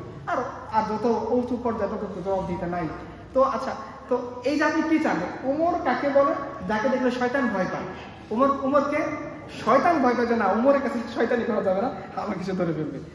কিন্তু রাষ্ট্রের সাধারণ জনগণ সেই ওমরকে কি চাচ্ছে? কই করছে যে আপনার কি আলহামদুলিল্লাহ, থামেন আপনি আলহামদুলিল্লাহ, আপনি আগে বলেন যে আপনি কাপড় কোথেকে বানাইছেন, আপনি কি চান? আপনি কি চান যেটা এক্সাম্পল সিরাতের মধ্যে নেই? আপনি কি চান যেটা বাস্তব নমুনা প্র্যাকটিক্যাল উদাহরণ আল্লাহ সিরাতের মধ্যে নেই? কি চান আপনি? কোনো কিছু খুঁজে পাবেন না। তাহলে এরপরও আমরা কেন রাসূল সাল্লাল্লাহু আলাইহি ওয়াসাল্লামের সিরাতের পাতা থেকে অন্যদিকে ছুটে যাবো? কেন অমুক দিকে তমুক দিকে? কেন পুঁজিবাদের কাছে, কেন সমাজবাদের কাছে, কেন তমুকের কাছে অমুকের কাছে আমার সমাধান খুঁজে বের করতে হবে? পুঁজিবাদ এমন একটা সিস্টেম খাড়া করছে, আপনারা জানেন অক্সফামের একটা রিপোর্ট আছে, আপনারা দেখেন, বিশ্বের 50% বেশি সম্পদ মাত্র 8 জন লোকের হাতে বন্দী। চিন্তা করেন আপনি, 50% বেশি সম্পদ কতজনের হাতে বন্দী? 8% মানুষের হাতে বন্দী। আপনি কি চান? কিভাবে আপনি এই জিনিসটা সলভ করবেন? আমি যে রিসেন্ট ডক্টর ইউনিসের একটা দেখলাম, আমি তার সবকিছু সমর্থন করি না, আমি তার একটা জিনিস বলতেছি। উনি বলতেছিলেন যে এই পৃথিবীটা টিকবে না। বলছে কেন টিকবে না? এই সম্পদের যে এত বেশি ইমব্যালেন্স হয়েছে, যে ম্যাক্সিমাম সম্পদ চলে গেছে মুষ্টিম 1% মানুষের হাতে, এই পৃথিবী টিকবে না। এই পৃথিবী টিকতে হলে আমাদেরকে পৃথিবী ধ্বংস করে নতুন একটা সাম্যবাদী পৃথিবী সৃষ্টি করতে হবে। আপনি সমতা চান? কি সমতা চান আপনি বলেন? এমন সমতার উদাহরণ আমি আপনাকে দেখাইলাম যে এমন কোন গরিব নাই যে অভাবী ভিক্ষা করতে অথচ তার টাকার দরকার। রাষ্ট্র এসে বলতেছে যে কে চাও জাকাতের টাকা নিবা, কে আছে সদাকার টাকা নিবা, বলতেছে না আমরা দান সদাকা খাওয়ার মতো কেউ লোক নাই, পারলে তুই আমার কাছ থেকে আমার জাকাতের টাকা নিয়ে থাকো। কি চান? ইসলামের একটা, আমরা শুধু জাকাত ইসলামের একটা বিধান আছে উসর, আপনারা জানেন উসর কি বলেন তো দেখি? ফসলের জাকাত। আচ্ছা বলেন তো দেখি, যে পেঁয়াজের দাম বাড়ার কারণে, হলুদের দাম বাড়ার কারণে, আদার দাম বাড়ার কারণে, চালের দাম বাড়ার কারণে গরিব মানুষের সুবিধা থাকে না? কিনে খাইতে পারে না, ওর তো খাওয়া লাগবে, ও তো পানি খেয়ে বাতাস খেয়ে বাঁচতে পারবে না। ইসলামের একটা নিয়ম হলো ফসলের জাকাত, এটা কি বলে উসর। কথার কথা, একজন কৃষক 6 মাস পরে যে ফসলটা ঘরে তুলছে, এই ফসল যদি সে আল্লাহর দেওয়া পানি অর্থাৎ বৃষ্টি দিয়ে করে তাহলে 10 ভাগের 1 ভাগ, আর যদি সেচ দিয়ে করে তার নিজস্ব কৃত্রিম সেচ, তাহলে 20 ভাগের 1 ভাগ ফসল সে দিয়ে দিবে। ফসল তার মানে ধরেন 100 মণ যদি ধান হয়, সে কয় ভাগ দিয়ে দিবে? 10 ভাগের 1 ভাগ। কত মণ হবে? 10 মণ। তাহলে বাংলাদেশে কত লাখ কৃষক আছে? তাহলে চিন্তা করেন কত টন চাল শুধু আমি জাকাতের ওষুধ বাবদ পাবো। এই টাকাগুলো যদি আমি গরিব এই রাস্তার অনেক মানুষের মধ্যে বন্ধ করে দিই, ওদের কি করবে? চিন্তা করা লাগবে চালের দাম 120 টাকা না, চালের দাম খালি 20 টাকা। ওর তো দরকারই না, ওর চাল সে ফ্রিতে পাচ্ছে। গভর্নমেন্টের জাকাত কালেকশন একটা বিভাগ, আমাদের ট্যাক্স কালেকশন বিভাগ আছে না, জাকাত কালেকশনের বিভাগ এসে রাস্তার মোড়ে জাহাঙ্গীরনগরের মোড়ে দাঁড়িয়ে আছে। এই এলাকাতে তো আমি বলতেছে আসো রেশনের চাল না, এটা জাকাতের চাল, বিনামূল্যে তুমি শুধু লাইনে দাঁড়াবা, তোমার আইডেন্টি ডকুমেন্ট শো করবা, রাষ্ট্রীয় নিবন্ধন অধিদপ্তর থাকবে, অথবা কি বলে গরিব মানুষের হিসাব থাকবে, সে এসে শুধু কার্ড দেখাবে যাকে গরিব, তাকে বিনামূল্যে চাল দিয়ে দিবে, বিনামূল্যে পেঁয়াজ দিবে, বিনামূল্যে টমেটো, পটল, আলু সমস্ত কিছু সে ফ্রিতে পেয়ে যাবে। তাহলে এরপরও কেন তার নিত্য প্রয়োজনীয় দ্রব্য বাড়লো না কমলে এই হিসাবে তার কথা? আমাদের এই সিস্টেম আছে? তাহলে আপনি কি চান যেটা নেই সিরাতের পাতার মধ্যে? তারপর আপনি কেন এই সিরাত থেকে, রাসূল সাল্লাল্লাহু আলাইহি ওয়াসাল্লামের জীবনী থেকে, রাসূল সাল্লাল্লাহু আলাইহি ওয়াসাল্লামের আদর্শ থেকে, কোরআন থেকে, ইসলাম থেকে কেন দূরে সরে যাবেন? অথচ আপনি মুসলমান। কেন? কি এক্সাম্পল আপনি চান? কি প্রবলেম আপনার আছে? আপনি আসেন যে এই প্রবলেমের সমাধান আপনি ইসলামের মধ্যে খুঁজে পাবেন না। কি সেই প্রবলেম আপনি আমাকে বলেন? আছে কোনো প্রবলেম? তাহলে যদি না থাকে, যদি সমাধান সবকিছু থাকে, তাহলে কেন খণ্ডিত কোনো ব্যক্তির কাছে আপনি চলে যাবেন? যার কথার কথা কার্ল মার্কস একটা সমাধানের কথা বলছে, সে কি পুরো সিস্টেমের সমাধানের কথা বলছে না একটা সিস্টেমের? কি সেই সিস্টেমের নাম কি? অর্থ ব্যবস্থা। এর বাইরে সে কোনো কথা বলে না। আচ্ছা আপনি বলেন তো দেখি, সমাজতন্ত্রের একটা মূল বক্তব্য। আচ্ছা আপনাদের কি কষ্ট লাগতেছে? আমি শেষ করে দেবো। আচ্ছা, তো রমজান মাস আপনার কষ্ট লাগতে আপনার বলবেন, সেটা শেষ করে দেবো সামনে। তো তার একটা কথা হলো যে ব্যক্তি পর্যায়ের কোনো ইনস্টিটিউশন থাকা যাবে, সমস্ত কিছু কি করে ফেলতে হবে? রাষ্ট্রীয়করণ করে ফেলতে। মানে আপনার যে সম্পত্তি সেটার মালিক আপনি না। আপনি যে পরিশ্রম করে ঘর উঠেছে সেই ঘরের মালিক আপনি না। ইভেন আপনি ধরেন পরিশ্রম করে কিছু সম্পদ কিনছেন, একটা গাড়ি কিনছেন, একটা উট কিনছেন, ঘোড়া কিনছেন, এই জিনিসগুলো আপনার ওয়ারিশ কেউ পাবে না। আপনি মরার সাথে সাথে রাষ্ট্র সব কিছু নিয়ে যাবে। এখন আপনি বলেন তো দেখি, যে জিনিসের মধ্যে আপনার ব্যক্তিগত কোনো ফায়দা নেই, ওই কাজের প্রতি আপনি আগ্রহ ফিল করবেন? আপনি করলো কিভাবে করবেন?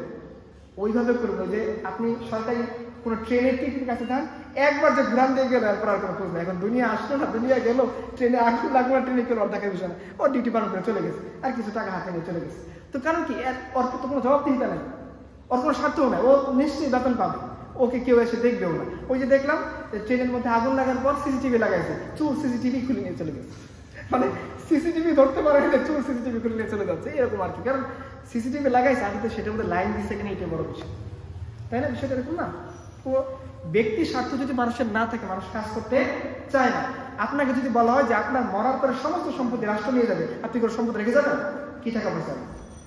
যে কৃষককে বলা হবে যে তুমি যে জমির মধ্যে আবাদ করতেছে, এই জমি তোমার না, এই জমির ফসল তুমি ঘরে তুলতে পারবে না, এই জমির ফসল তোমার বাচ্চা ছেলে মেয়ে কেউ খেতে পারবে না, এই সম্পত্তি থেকে তোমাকে রাষ্ট্র মাত্র তোমাকে ভাড়া দিবে সম্পত্তি চাষ করার জন্য। সম্পত্তি চাষ করতে ওই কৃষক আগ্রহী করবে? করবে না। ইসলাম কি বলছে? ইসলামে কি ব্যক্তিগত সম্পত্তির স্বীকৃতি নেই? আছে। কিভাবে স্বীকৃতি আছে? যতটুকু আপনি হালাল উপায়ে উপার্জন করবেন ততটুকু আপনার, যেটুকু আপনি অন্যের কাছ থেকে মেরে দিচ্ছেন ওটুকু আপনার না। এবং ইসলাম ধমক দিছে, তুমি 1 বিঘা 2 বিঘা মেরে দিবা, তুমি যদি এক বিঘত পরিমাণ তুমি যদি মেরে দাও, কিয়ামতের দিন আল্লাহ তাআলা 7 আসমান জমি তোমার গলার মধ্যে ঝুলাই দিবেন, নিয়ে খা। কত সম্পত্তি খাইতে চাস? আমাদের সমাজে কি হয়, বোনের সম্পত্তি কেউ দিবে না। বোন যদি সম্পত্তি নেয় ওর সাথে কথা বলবে না। আমি দেখছি আমাদের বাড়িতে, আমি দেখছি যে ওই ভাই তার বোনকে বাড়িতে আসতে দেয় নাই। কেন? বোন তার সম্পত্তির ভাগ চাইছে, দিছে এই জন্য না, শুধু ভাগ চাইছে এই জন্য। এই জন্য তুই আর আমার বাড়িতে আসতে পারবে, তুই কি চাস? বাপের সম্পত্তি ভাগ করতে চাস? বাপের সম্পত্তি বাপ একসাথে রেখে গেছে, সে কি করতেছে? সে বোনকে শীতের দিন ভাপা পিঠা বানায় বাড়িতে পাঠায়, তার বাড়িতে পাঠায় দিচ্ছে। আরে বেটা, আল্লাহকে তোকে ভাপা পিঠা খাওয়া যাবে বলছে না, সম্পত্তির অধিকার দিতে বলছে। তুই ভাবা পিঠা না করলে আল্লাহ তাআলা তোকে ধরবেন না। সম্পদের অধিকার না দিলে সমস্ত কিছু আল্লাহ তার গলার মধ্যে ঝুলাই দিবেন। আজকে আমরা সম্পদের অধিকার দিব না। এই বিশ্বাস করেন, আপনি 1 বিঘত সম্পত্তি দখল করে ওইখানে যদি ধান লাগিয়ে আপনি খান, আপনার ইবাদত কবুল হবে না। এখন আপনি হারামটা দিচ্ছেন। রাসূলুল্লাহ সাল্লাল্লাহু আলাইহি ওয়াসাল্লাম একটা এক্সাম্পল দিচ্ছেন, বুখারীতে আছে, যে একটা মুসাফির, পয়েন্টগুলো মনে রাখেন, মুসাফির অসহায়, তার যানবাহন হারাই গেছে, এই মুহূর্তে মরুভূমির মধ্যে একাকী অবস্থা, সে আল্লাহ কাছে দোয়া করছে, আল্লাহ তুমি আমার সাহায্য করো, আল্লাহ একটা পথ দেখাই দাও, আল্লাহ আমার রাস্তা দেখাই দাও, বেড়া দিচ্ছে, রাস্তা হারিয়ে গেছে। তো আল্লাহ রাসূল সাল্লাল্লাহু আলাইহি ওয়াসাল্লাম বলছেন, এই ব্যক্তির ডাকে কিভাবে সাড়া দেওয়া হতে পারে? তার খাবার হারামে, তার পোশাক হারামে, তার দেহ হারামে। দেখেন, আপনারা জানেন মুসাফির অবস্থায় দোয়া করলে কি হয়? কবুল হয়। অসহায় অবস্থায় দোয়া করলে কি হয়? কবুল হয়। সে মুসাফির, সে অসহায়, তারপর আল্লাহ বলছেন তার কোনো দোয়া কবুল করা হবে না। কেন? তার পোশাক হারাবে, তার খাবার হারাবে, তার দেহ হারাবে। তা আমি যে সম্পত্তি মেরে দিলাম বোনের, তারপরে কিভাবে আমি আশা করি যে আমি লম্বা পাগড়ি বেঁধে চারতলের উপর তাহাজ্জুদ করে জান্নাতে চলে যাবো? আপনার তাহাজ্জুদ দরকার নেই, আপনার বোনের অধিকার আপনি ফিরে গিয়ে আসেন, আপনি এমনি চলে যাবেন। আর যদি আপনি অধিকার না দেন আপনি জানা যেতে পারবেন না। এটাই সিরাতের সমাধান। সিরাত কি চান? আপনার সাম্য চান? এই দেখেন সাম্যবাদী সমাজ চান। এই সাম্যবাদের, হ্যাঁ ওদের সাম্যবাদ না, ইসলাম যেটাকে জাস্টিস বলে, ইসলাম যেটাকে ন্যায় বিচার বলে, ইসলামের পরিবেশ যেটা আদল এবং ইনসাফ, এটার এক্সাম্পল আপনি দেখেন। এমন কোন মদিনাকে আপনি এক্সাম্পল পাবেন না, মদিনার কোন সাহাবী, মদিনার কোন নাগরিক তার বোনের সম্পত্তি বেড়ে দিয়েছে বা বোন সম্পত্তি চাওয়ার কারণে সে আদালতে মামলা রুজু করছে, যা ইয়া রাসূলুল্লাহ আমার ভাই আমার সম্পত্তি দিচ্ছে না, আমার বাবা মারা গেছে আজ থেকে 10 বছর আগে। আপনি মদিনাতে এরকম কোন ইতিহাসের কোন ডকুমেন্ট পাবেন না। কেন পাবেন না? কেন আপনি খুঁজে পাবেন না? আল্লাহ রাসূলুল্লাহ সাল্লাল্লাহু আলাইহি ওয়াসাল্লাম এমন আদল এবং ইনসাফ কায়েম করছেন, খোলাফায়ে রাশিদিন এমন আদল এবং ইনসাফ কায়েম করছেন, কোন অপরাধীর সাহস হয় নাই যে এই ইনসাফটাকে সে ব্রেক করে কোন অপরাধ করবে। কারণ সে জানে যে ইসলামী সমাজের মধ্যে ভালো মানুষের অনেক মূল্যায়ন, তাকে উঁচু পদে উপরে টেনে তোলা হবে, আর খারাপ মানুষকে যেগুলো আগাছা থাকে সেগুলো আগাছা থেকে সমান করে দেওয়া হবে। ধানের মধ্যে আপনারা আগাছা রাখেন না, ধানের ফলন যাতে ভালো হয়, ঠিক সমাজের মধ্যে কোনো দুর্নীতিবাজ, কোনো অন্যায়কারী, কোনো পাপাচারী সমাজের মধ্যে বড় প্রতিষ্ঠানে যাইতে পারবে না। অপরাধী সে হত্যা করছে, এই আপনারা খবরের মধ্যে দেখেন, ধর্ষণ করছে, ধর্ষণ করার পর সে ভিকটিমকে বলতেছে মামলা তুলে নেওয়ার জন্য, না হলে সে ধর্ষিতার মাকে ধর্ষণ করবে। এরকম আপনারা শোনেন নাই? আপনি এরকম এক্সাম্পল মদিনার সমাজ থেকে বের করে দেন। আছে কোন সমাজ যে এখন ধর্ষক সে ধর্ষিতাকে বলতেছে তুমি মামলা তুলে নাও, না নিলে তোমার মাকে আমি ধর্ষণ করবো? আছে না খবর? আপনারা দেখেন না? এগুলো ডকুমেন্টারি সার্চ দিলে আপনারা প্রথম আলো, শেষ আলো, কালো সব পত্রিকাতে এই জিনিসগুলো আপনারা খুঁজে পাবেন। আপনি এরকম একটা এক্সাম্পল মদিনার সমাজ থেকে দেখেন। অপরাধী অপরাধ করে সে বুক ফুলিয়ে পালানোর কোনো সুযোগ তার নেই। অপরাধী মানে কি? সে সমাজের নিগৃহীত নিকৃষ্ট একজন ব্যক্তি। আর ভালো মানুষ মানে কি? সে সমাজের একজন পরম মানুষের কাছে আদরণীয় ব্যক্তি, মানুষ তাকে সম্মান করবে, নামাজের মধ্যে তাকে সামনে দেওয়া হবে, রাষ্ট্রের কোনো পথ ফাঁকা হলে তাকে আগে দিয়ে দেওয়া হবে যে তুমি মুত্তাকি, তুমি পরহেজগার। ইসলামের নিয়ম হইল যে কেউ চাইতে পারবে না, পজিশন পোস্ট পদবি চাইতে পারবে না। একবার আবু মুসা আশআরী রাদিয়াল্লাহু আনহু তার দুই চাচাতো ভাই সহ রাসূল সাল্লাল্লাহু আলাইহি ওয়াসাল্লামের কাছে আসলেন। এসে কথা বলার ফাঁকে তার দুই চাচাতো ভাই হুট করে বলে ফেলছেন, ইয়া রাসূলুল্লাহ আমাদেরকে ইয়েমেনের একটু গভর্নর বানাবেন। তো রাসূলুল্লাহ সাল্লাল্লাহু আলাইহি ওয়াসাল্লাম বলছেন, দেখো যারা আমাদের কাছে পোস্ট চায় আমরা তাদেরকে ওই পোস্টে নিযুক্ত করি না। হে আবু মুসা আশআরী তুমি এই পোস্টের অধিকারী হও। আবু মুসা আশআরীকে আল্লাহ গভর্নর বানায় পাঠিয়ে দিয়েছেন। সো আপনি যদি পোস্ট চান, ইসলামের নিয়ম অনুসারে আপনি আগেই ডিসকোয়ালিফাই, আপনাকে সেই গোনাতেও ধরবে না। ইসলাম কাকে দিবে পোস্টের বড় বড় পরিষদে? ইসলাম একটা এলাকার মধ্যে সার্ভে করবে, সার্ভে করে দেখবে ধরেন জ্ঞানী গুণী ভদ্র ভালো মানুষদের কাছে বলবে তোমাদের এলাকার সবচেয়ে ভালো মুত্তাকি এবং জ্ঞানবান মানুষকে ইসলাম তাকে ফাইন্ড আউট করবে, তার বাড়িতে যাবে, গিয়ে বলবে যে তোমাকে ডিসি হইতে হবে। ওই বেটা বলবে না আমি হইতে পারবো না, ইসলাম তাকে জোর করে ধরে ডিসির মধ্যে বসাই দিবে। এই লোকটা যে ডিসি হয়, আপনার কোনো মামলা, কোনো ন্যায় বিচার পাওয়ার জন্য আপনাকে কষ্ট করতে হবে? কোনো হাসপাতালে যাওয়ার জন্য আপনাকে আমাদের বাড়িতে আমাদের এলাকায় একটা লোককে কি করছে, সে হাসপাতালে গেছে তার ওয়াইফকে নিয়ে, নর্মাল ডেলিভারি নামে ডাক্তার এমন অবস্থা করে শেষ পর্যন্ত তার জরাও কেটে ফেলছে। সে বিচার চাইতে পারেনি কারণ সে গরিব মানুষ, তাকে ভয় দেখানো হয়েছে যে তুমি যদি বিচার চাইতে যাও তাহলে বড় সমস্যা হবে। নাম জানি একটা হসপিটাল নাই বললো, আমার এলাকার ডকুমেন্টের ঘটনা আমি বলতেছি। লোকটা আমার কাছে বলতেছে আমার স্ত্রী এখন কি হবে, জিন্দিগিতে তার একটা বাচ্চা হবে না, তার যে বাচ্চা হওয়ার কথা ছিল ওই বাচ্চাও মরে গেছে, তার স্ত্রী এখন পুরো প্যারালাইজড মতো অবস্থা, নড়াচড়া করতে পারে না, ইভেন তার ইউটেরাসটা কেটে ফেলা হয়ে লাগছে যে সে আর জিন্দিগিতে কি করতে পারবে না, বাচ্চা ধারণ করতে পারবে না। একে কে ইনসাফ দেবে? আপনি কি চান যেটার জন্য আপনি ইসলামকে বাদ দিয়ে, যেটার জন্য আপনি সিরাতকে বাদ দিয়ে, যেটার জন্য আপনি রাসূলুল্লাহ সাল্লাল্লাহু আলাইহি ওয়াসাল্লামকে বাদ দিয়ে পশ্চিমের কাছে, উত্তরের কাছে, দক্ষিণের কাছে সমাধান চেয়ে বেড়াচ্ছেন? কি এমন চান আপনি যেটা ইসলাম আপনাকে দেয়নি অথচ এটা আপনার দরকার? কি দেয়নি? ইসলাম ব্যক্তি স্বার্থকে স্বীকার করছে যেটা সমাজতন্ত্র স্বীকার করেনি। ফলে কি হয়েছে, সমাজতান্ত্রিক রাষ্ট্রগুলো ব্যর্থ রাষ্ট্রে পরিণত হয়েছে এবং এমন অবস্থা হয়েছে লেনিনের মূর্তিটাও রাশিয়া থেকে কি করে ফেলা হয়েছে, সাধারণ জনগণ ক্রেন দিয়ে টেনে ফেলে দিচ্ছে যে তুমি আমাকে যে স্বপ্ন দেখাইছো বলছে কোনো ডিসক্রিমিনেশন থাকবে না। আচ্ছা বলেন তো দেখি, আপনি একটা সমাজ কায়েম করেন, ওই সমাজে কাউকে প্রধানমন্ত্রী হইতে হবে, কাকে মন্ত্রী হইতে হবে, কাউকে এমপি হইতে হবে, তাহলে সবার প্রটোকল কি সমান থাকবে? একটা রিক্সাওয়ালাকে কি আপনি 10টা পুলিশ থেকে যাবেন ভাই 10টা পুলিশ পাশে রাখবে রিক্সা চালাও দিবেন না, মন্ত্রী বেরোলে দিবেন? তাহলে আপনি ডিসক্রিমিনেশন হয়েছে কি না? আলটিমেট আপনাকে করতে হবে। আপনি বলেন ভাই এটা তো করতে হবে, হ্যাঁ এটা আমিও বলতেছি, ইসলাম এগুলো স্বীকৃতি দেয় যে ডিসক্রিমিনেশন কি থাকবে, থাকবে, তো সে ন্যায় ভিত্তিক। এরকম না যে 1% মানুষের সাথে 50% সম্পর্ক, এরকম না। ন্যায় ভিত্তিক সমাজের মধ্যে কি থাকবে? পেশার মধ্যে বন্টন থাকবে। কেউ কেউ কি করবে? সবজি উৎপাদন করবে, কেউ শিল্পপতি হবে, কেউ আবার শ্রমিক হবে। কিন্তু শ্রমিক সেটা তার শ্রমের সঠিক মজুরি পায়। আপনারা জানেন যে এই যে গার্মেন্টস ফ্যাক্টরিগুলোতে শ্রমিকের শ্রমের মজুরি কিসের ভিত্তিতে নির্ধারণ করা হয়? প্রোটিনের পার্সেন্টেজের উপর ভিত্তি করে। একটা ডেতে তার কত প্রোটিন লাগে এটার উপর ভিত্তি করে তার সেট আপ করা হয়। 10 ঘন্টা 8 ঘন্টা ডিউটি করার পরে 8,000 টাকা বেতন পায়। আপনারা বলেন তো দেখি, ঢাকার একটা প্রপারে 8,000 টাকা বেতন দিয়ে সে বস্তিতে থাকতে পারবে? তাকে বাধ্য হয়ে কি করতে হচ্ছে? ওভার টাইম করতে হচ্ছে, তার বউকে কাজে লাগাতে হচ্ছে, বউকে স্বামীকে দুইজনকে কাজ করার কারণে কি হচ্ছে? সন্তানকে গ্রামে পাঠিয়ে দিতে হচ্ছে, সন্তানগুলো বকাটে হচ্ছে, ইয়াবা হচ্ছে, ডান্ডি খাচ্ছে, ভালো মানুষের গড়ে উঠতেছে না। তা আলটিমেট ভালো মানুষ যদি না হয় এটা রাষ্ট্রের জন্য ক্ষতিকর না উপকারী? আচ্ছা, বেশি পরিমাণে ছিনতাইকারী দুর্নীতিকারী হলে রাষ্ট্রের জন্য ভালো না বেশি ভালো মানুষ হলে ভালো? তাহলে যে লোকটা ইয়াবা খায়, ড্যান্ডি করে, ও রাষ্ট্রের জন্য ভালো না খারাপ? আলটিমেট রাষ্ট্রের লস হচ্ছে নাকি লাভ হচ্ছে? আপনি আমাদেরকে হিসাব দেওয়া হবে কিভাবে? এটা জিডিপি জিএনপির মাধ্যমে। ধরেন কথার কথা, যমুনা গ্রুপের মালিক এবং আমার মতো ফকির, দুইজনের ইনকাম কি? দুইজনের ইনকামের সমান। এটা হলো আমাদেরকে একটা শেষ তরমুজ দিয়ে দেওয়া। যাও, তোমার সমান একটা তরমুজ দিলাম, কিভাবে? তোমার নেট ইনকাম এবং যমুনা গ্রুপের মালিকের নেট ইনকাম কি? সমান। অতএব তুমি খাও। উন্নয়ন, উন্নতি, ডেভেলপ না? এটা তো ডেভেলপ না। আমি তো আমার অধিকার পাইনি। আমার যমুনা গ্রুপের মালিক সে এক গাড়ি দুইবার চড়ান, হয়তো এক মাসে দুইবার একটা গাড়ি ইউজ করে না। আর আমি ওই একই বাসে একই জায়গায় যাই, ওই থামে, ওই জায়গায় দিয়ে থামে। আমি বলি ভাই যাও যাও, 10 বার বললে সে আবার টানে, আবার টান দিয়ে আবার ব্রেক করে ফেলে, আবার 100 বার বললে সে আরেকটু টানে, আবার ব্রেক করে ফেলে। ওই গাড়িতে আমাকে গুলিস্তান যাইতে হয়, ওই একই জায়গাতে আমি আসি। তাহলে ওর আমার ইনকাম কিভাবে সমান? আমি আমার পরিবারের কেউ অসুস্থ হইলে সর্বোচ্চ ঢাকা মেডিকেল স্যার অন্য কোথাও নিতে পারবো না, আর সে শুরুই করবে মাউন্ট এভারেস্ট হসপিটাল দিয়ে সিঙ্গাপুরে। তাহলে ও আর আমি কিভাবে সমান হইলাম? আমি লোকাল বাস ছাড়া, টেম্পো ছাড়া, অটো ছাড়া কোথাও চলতে পারি না, আর সে জিন্দিগিতে অটো কি জিনিস সে চোখেও দেখে না।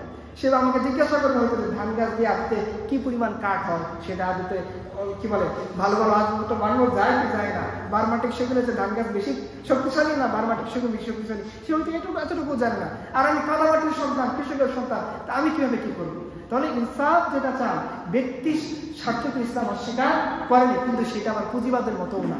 পুঁজিবাদের মধ্যে একটা রুলস হলো কি? Profit maximisation. Profit maximisation.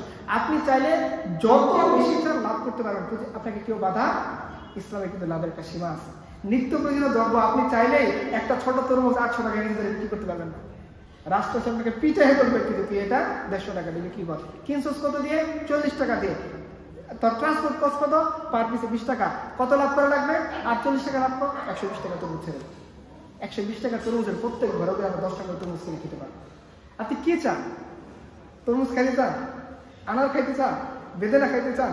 ভালো ভালো রসগোল্লা খাইতে চান? না ইসলাম লাগবে, আপনি ইসলাম ছাড়া খাইতে পারবেন না। নয়তো আপনাকে বুঝ দিয়ে দেওয়া হবে যমুনা গ্রুপ এবং তুমি সমান শক্তিশালী, কারণ তোমাদের দুইজনের জিডিপি না, ওটা কি বলে? ওটা বাংলাতে কি বলে? মাথা পিছু হয়। সুন্দর করে মাথা পিছু হয়, দুইজনের মাথা হইলো সমান। আর দেখি তাই এভাবে আমাকে বুঝ দিয়ে দেওয়া হবে। সেই জন্য ভাই, ইসলাম ব্যক্তি স্বার্থকে কেন স্বীকার করলো? কারণ মানুষ আল্লাহ তাআলা জানেন যে কোনো মানুষ ব্যক্তি স্বার্থ ছাড়া ওইভাবে সে কাজটা প্রপারলি। আমাদের যদি পাস ফেল না থাকতো আমরা করতাম, পরীক্ষা দিতাম, স্যার 10 বার আমার গাড়ি দেয়, স্যার যে জিনিসকে দেখাই করতাম না, তাই সার্টিফিকেটের কোনো মূল্য নাই, পরীক্ষার কোনো মূল্য নাই। তুমি তো আমাদের বক্তব্য করতে থাকো। তুমি এক কথা বললে 10 কথা বলে চলে আসলাম। কেন কথা বলি না অন্যায় করা সত্ত্বেও? কেন ওই টিচারের কোনো বললেন না যে স্যার আপনি একবার লিখতে বলেন, একবার লিখতে না করেন, একবার প্রশ্ন করতে বলেন, প্রশ্ন করলে বসতে বলেন? কেন আমি কেন বলতে পারি না? আমার মার্কের একটা ভয় আছে যে আমাকে ভাই ভাইতে 30 মার্ক, ওখানে ফেল করে দিলে আমি ফেল, আমার 1 বছর আবার তার পিছনে দৌড় পাড়তে হবে, স্যার দেয় একটু পাস করে দেয়, একটু করে। এটা আমি করবো না। তো ব্যক্তি স্বার্থ আছে বলে আমরা কি করি? ভয় করি। ব্যক্তি স্বার্থ আছে বলে আমরা কাজটা ভালো করে করি। ব্যক্তি স্বার্থ আছে বলে আমরা কি চিন্তা করি যে না আমাকে কিছু রেখে যেতে হবে, আমার পরিবার, আমার স্ত্রী, আমার সন্তান এরা অভাবী অবস্থায় থাকবে, এটা আমি অপছন্দ করি। আল্লাহ রাসূল নিজে অপছন্দ করতেন। আবু তালহা রাদিয়াল্লাহু আনহু আল্লাহ রাসূলের কাছে এসে বললেন, ইয়া রাসূলুল্লাহ আমি সমস্ত সম্পদ দান করে ফেলতে চাই। আল্লাহ রাসূল বললেন, না তুমি সমস্ত সম্পদ দান করো না, তুমি একটা কাজ করো, 3 ভাগের 1 ভাগ দান করে দাও, কারণ তোমার যে ওয়ারিস থাকবে তাদেরকে তুমি শূন্য অবস্থায় ফেলে যাবা, এটা তুমি করো না। তুমি তাদেরকে তার হাত পাততেছে এই অবস্থা থেকে, তারা দান করতেছে এই অবস্থায়, তুমি তাদেরকে রেখে দাও। এই যে আমার ব্যক্তি স্বার্থের কারণে আমি কি করবো? আমি ইনকাম করতে, হালাল পথে আয় করতে উৎসাহী হব, রাষ্ট্র একটা সমাজ উন্নত হবে। তো আপনি আমার প্রথম ব্যক্তির সাথে চিন্তা করে নিয়ে গেলেন, তাহলে আপনি কেন এখানে যাবেন যেটা আদতে আপনার সমস্যার সমাধান না, আলটিমেট সেটা আপনার সমস্যাকে আরো বাড়াই তুলবে। আর কেন আপনি এখানে আসবেন না যেটা সমস্ত সমস্যার সমাধানের কেন্দ্রবিন্দু, এবং সেটা শুধু থিওরিটিক্যাল না, আমি প্র্যাকটিক্যালি আপনাকে হাতে কলমে দেখাই দিলাম। এরপরেও কেন মুহাম্মদ সাল্লাল্লাহু আলাইহি ওয়াসাল্লামের জায়গায় আমাকে কাল মার্ক্সে বসাইতে হবে? কিসের কারণে? এরপরেও তুমি যদি আমাকে বলো তুমি ব্যাকডেটেড, তুমি মোল্লা, তুমি কাঠ মোল্লা, তুমি কিছু বুঝো না, আলহামদুলিল্লাহ, তোমার সমস্ত গালি আমি খাইতে রাজি, কিন্তু মুহাম্মদ আরবির দিন ছাড়তে আমি রাজি না। কারণ আমার দিন এই ব্যাপারে ইতমিনান, আমার দিন এই ব্যাপারে নিশ্চিত, আমি এই ব্যাপারে ইয়াকিন রাখি যে দুনিয়ার মধ্যে যদি সমস্যার সমাধান করতে হয় A to Z, top to bottom, একেবারে ঘর থেকে নিয়ে একেবারে উঁচু লেভেল পর্যন্ত, তাহলে একটাই সমাধান, যে সমাধান মুহাম্মদ আরবি সাল্লাল্লাহু আলাইহি ওয়াসাল্লাম তার উম্মতের জন্য রেখে গেছেন, যে সমস্যার সমাধান খুলাফায়ে রাশিদা রেখে গেছেন, যে আদল আল ইনসাফ, যে জাস্টিস সাহাবায়ে কেরাম, খুলাফায়ে রাশিদা, রাসূলুল্লাহ সাল্লাল্লাহু আলাইহি ওয়াসাল্লাম রেখে গেছেন, যে দুর্নীতিমুক্ত সমাজ, যে ঘুষ মুক্ত সমাজ, অন্যায় মুক্ত সমাজ, অপরাধ মুক্ত সমাজ রেখে গেছেন, এমন সমাজ যে সমাজের মধ্যে একটা নারী শত শত মাইল রাস্তা উটের উপর চড়ে মদিনাতে মক্কায় সফর করতেছে, সে আল্লাহ ছাড়া কাউকে ভয় করে না। এমন সমাজ যে সমাজের মধ্যে একটা নারী তার মৌলিক প্রয়োজনের জন্য বের হলে সে কখনো ধর্ষিত হওয়ার ভয় করবে না। এমন সমাজ যে সমাজের মধ্যে একটা মানুষ কখনো ফ্লাইওভারের নিচে শুয়ে দেহ বিক্রি করতে বাধ্য হবে না, পতিত হবে না তার নিজের খাবার পেটের জন্য। এমন একটা সমাজ যে সমাজের মধ্যে একটা অসহায়, একটা ইয়াতিম রাস্তায় ঘুরবে না, তার দায়িত্ব নেওয়ার কেউ নাই। এই জন্যে এমন একটা সমাজ যে সমাজের মধ্যে কোনো অসহায়, কোনো ক্ষুধার্ত কৃষক তার সন্তানকে নিয়ে ট্রেনের নিচে পড়ে আত্মহত্যা করবে না, তার খাবার নাই। এই জন্যে এমন একটা সমাজ যে সমাজের মধ্যে কোনো বাবা তার মেয়েকে বিক্রি করতে বাধ্য হবে না, তার ঘরে খাবার নাই। এই জন্যে এমন একটা সমাজ যে সমাজের মধ্যে কোনো শিক্ষক কোনো ছাত্রকে অন্যায় করতে পারবে না, এমন একটা সমাজ যে সমাজের মধ্যে কোনো ছাত্র কোনো শিক্ষকের সাথে অন্যায় করতে পারবে না, এমন একটা সমাজ যে সমাজের মধ্যে রাষ্ট্রের টপ নির্বাহী খুতবা আরম্ভ করতে পারবে না যদি সে কোনো অপরাধ করে, এমন একটা সমাজ যে সমাজের মধ্যে পুলিশ প্রধান, গোয়েন্দা প্রধান, আর্মি প্রধান সবাই সমাজের মানুষের কাছে জবাবদিহি করতে বাধ্য হবে। একটা সাধারণ লোক তাকে দাঁড়িয়ে জিজ্ঞাসা করতে পারবে, এই তুমি প্রাণে বাইরে চলছো, এটা হালাল টাকা না হারাম টাকা, সুদের টাকা না ঘুষের টাকা, আমার টাকা বেরিয়েছে কিনা। এমন একটা সমাজ যে সমাজের মধ্যে একটা বোন দাঁড়িয়ে বলতে পারবে, আমার সম্পদ যদি না দাও খিলাফতের কাছে বিচার দিব, এমন বিচার করবে দুনিয়াতে তুমি অপদস্থ হবা, আখিরাতে অপদস্থ হবা। এমন একটা সমাজ যে সমাজের মধ্যে প্রশ্নপত্র যদি সামনে দেওয়া দেওয়া হয়, বই যদি সামনে তুলে দেওয়া হয়, শুধু আল্লাহকে ভয় করে সে পরীক্ষাতে কোনোদিন নকল করবে না। এমন একটা সমাজ যে সমাজ শুধুমাত্র কপি পেস্ট আর যাদব কাটবে না। এমন একটা সমাজ যে সমাজের যুবকরা কখনো অশ্লীলতার জন্য, নিজের হালাল ধর্ম চাহিদা পূরণ করার জন্য সে পর্নোগ্রাফি, সে হারাম পরিসরের সহযোগিতা নেবে না। এই ধরনের সমাজ যদি আমরা চাই, অবশ্যই আমাদেরকে সিরাতের কাছে চলে আসতে হবে। দুনিয়ার যত কিতাব, যত আইডিওলজি, যত মতাদর্শ, যত মানুষের কাছে যায়, কোনো মানুষ আমাকে আমার সমাজের, আমার রাষ্ট্রের, আমার পরিবারের পুঙ্খানুপুঙ্খ 100% সমাধান দিতে পারবে না। ওয়াল্লাহি কিয়ামত পর্যন্ত চেষ্টা করে দিতে পারবে না। কারণ যে আল্লাহ আমাদেরকে বানাইছেন সেই আল্লাহ আমাদের জন্য দিন হিসেবে ইসলামকে সেট আপ করছেন। আর আমি যদি ইসলাম ছাড়া অন্য কোনো দিনকে তালাশ করি, ইসলাম ছাড়া অন্য কোনো দিনকে অনুসরণ করি, ইসলাম ছাড়া অন্য কোনো দিনকে সমাধানের আশা করি, দুনিয়াতেও সেটা ব্যর্থ হবে, আখিরাতেও সেটা ব্যর্থ হবে। এবং কোরআনের পরিভাষায় আমরা সেই ক্ষতিগ্রস্তদের একজন যারা দলে দলে জাহান্নামের দিকে চলে যাবে। এই জন্য ভাই, ওই রাস্তা থেকে আমরা যদি বাঁচতে চাই, যদি সমাধান চাই, আপনি ছাত্র হিসেবে আজকে কষ্টে আছেন, একটা প্রতিটাও কষ্টে আছে, কারণ তার ঘরে খাবার নাই, এই জন্য সে দেহ বিক্রি করতেছে। একজন রিক্সাওয়ালা সেও কষ্টে আছে, কারণ কি আপনারা জানেন ঢাকা শহরে একটা অটো যদি চলে তাকে রাস্তার মধ্যে কি দিতে হয়, মোড়ে টাকা দিতে হয়, থানায় টাকা দিতে হয়, ঘরে টাকা দিতে হয়, লাইনম্যানকে টাকা দিতে হয়। আপনার যারা নিউ মার্কেটে যতগুলো দোকান বসে তাদের প্রত্যেকটা দোকানের বিনিময়ে তাকে 2, 3, 4 বার করে টাকা দিতে হয়। এই যে প্রত্যেকে একটা অস্বস্তিকর অবস্থার মধ্যে আছে, এই অস্বস্তিকর অবস্থা থেকে বাঁচার জন্য তার কি দরকার? রাসূলুল্লাহ আরবি সাল্লাল্লাহু আলাইহি ওয়াসাল্লামের সমাধানটাই আমাদের দরকার। এর বাইরে অন্য কোনো সমাধান কাজে লাগবে না।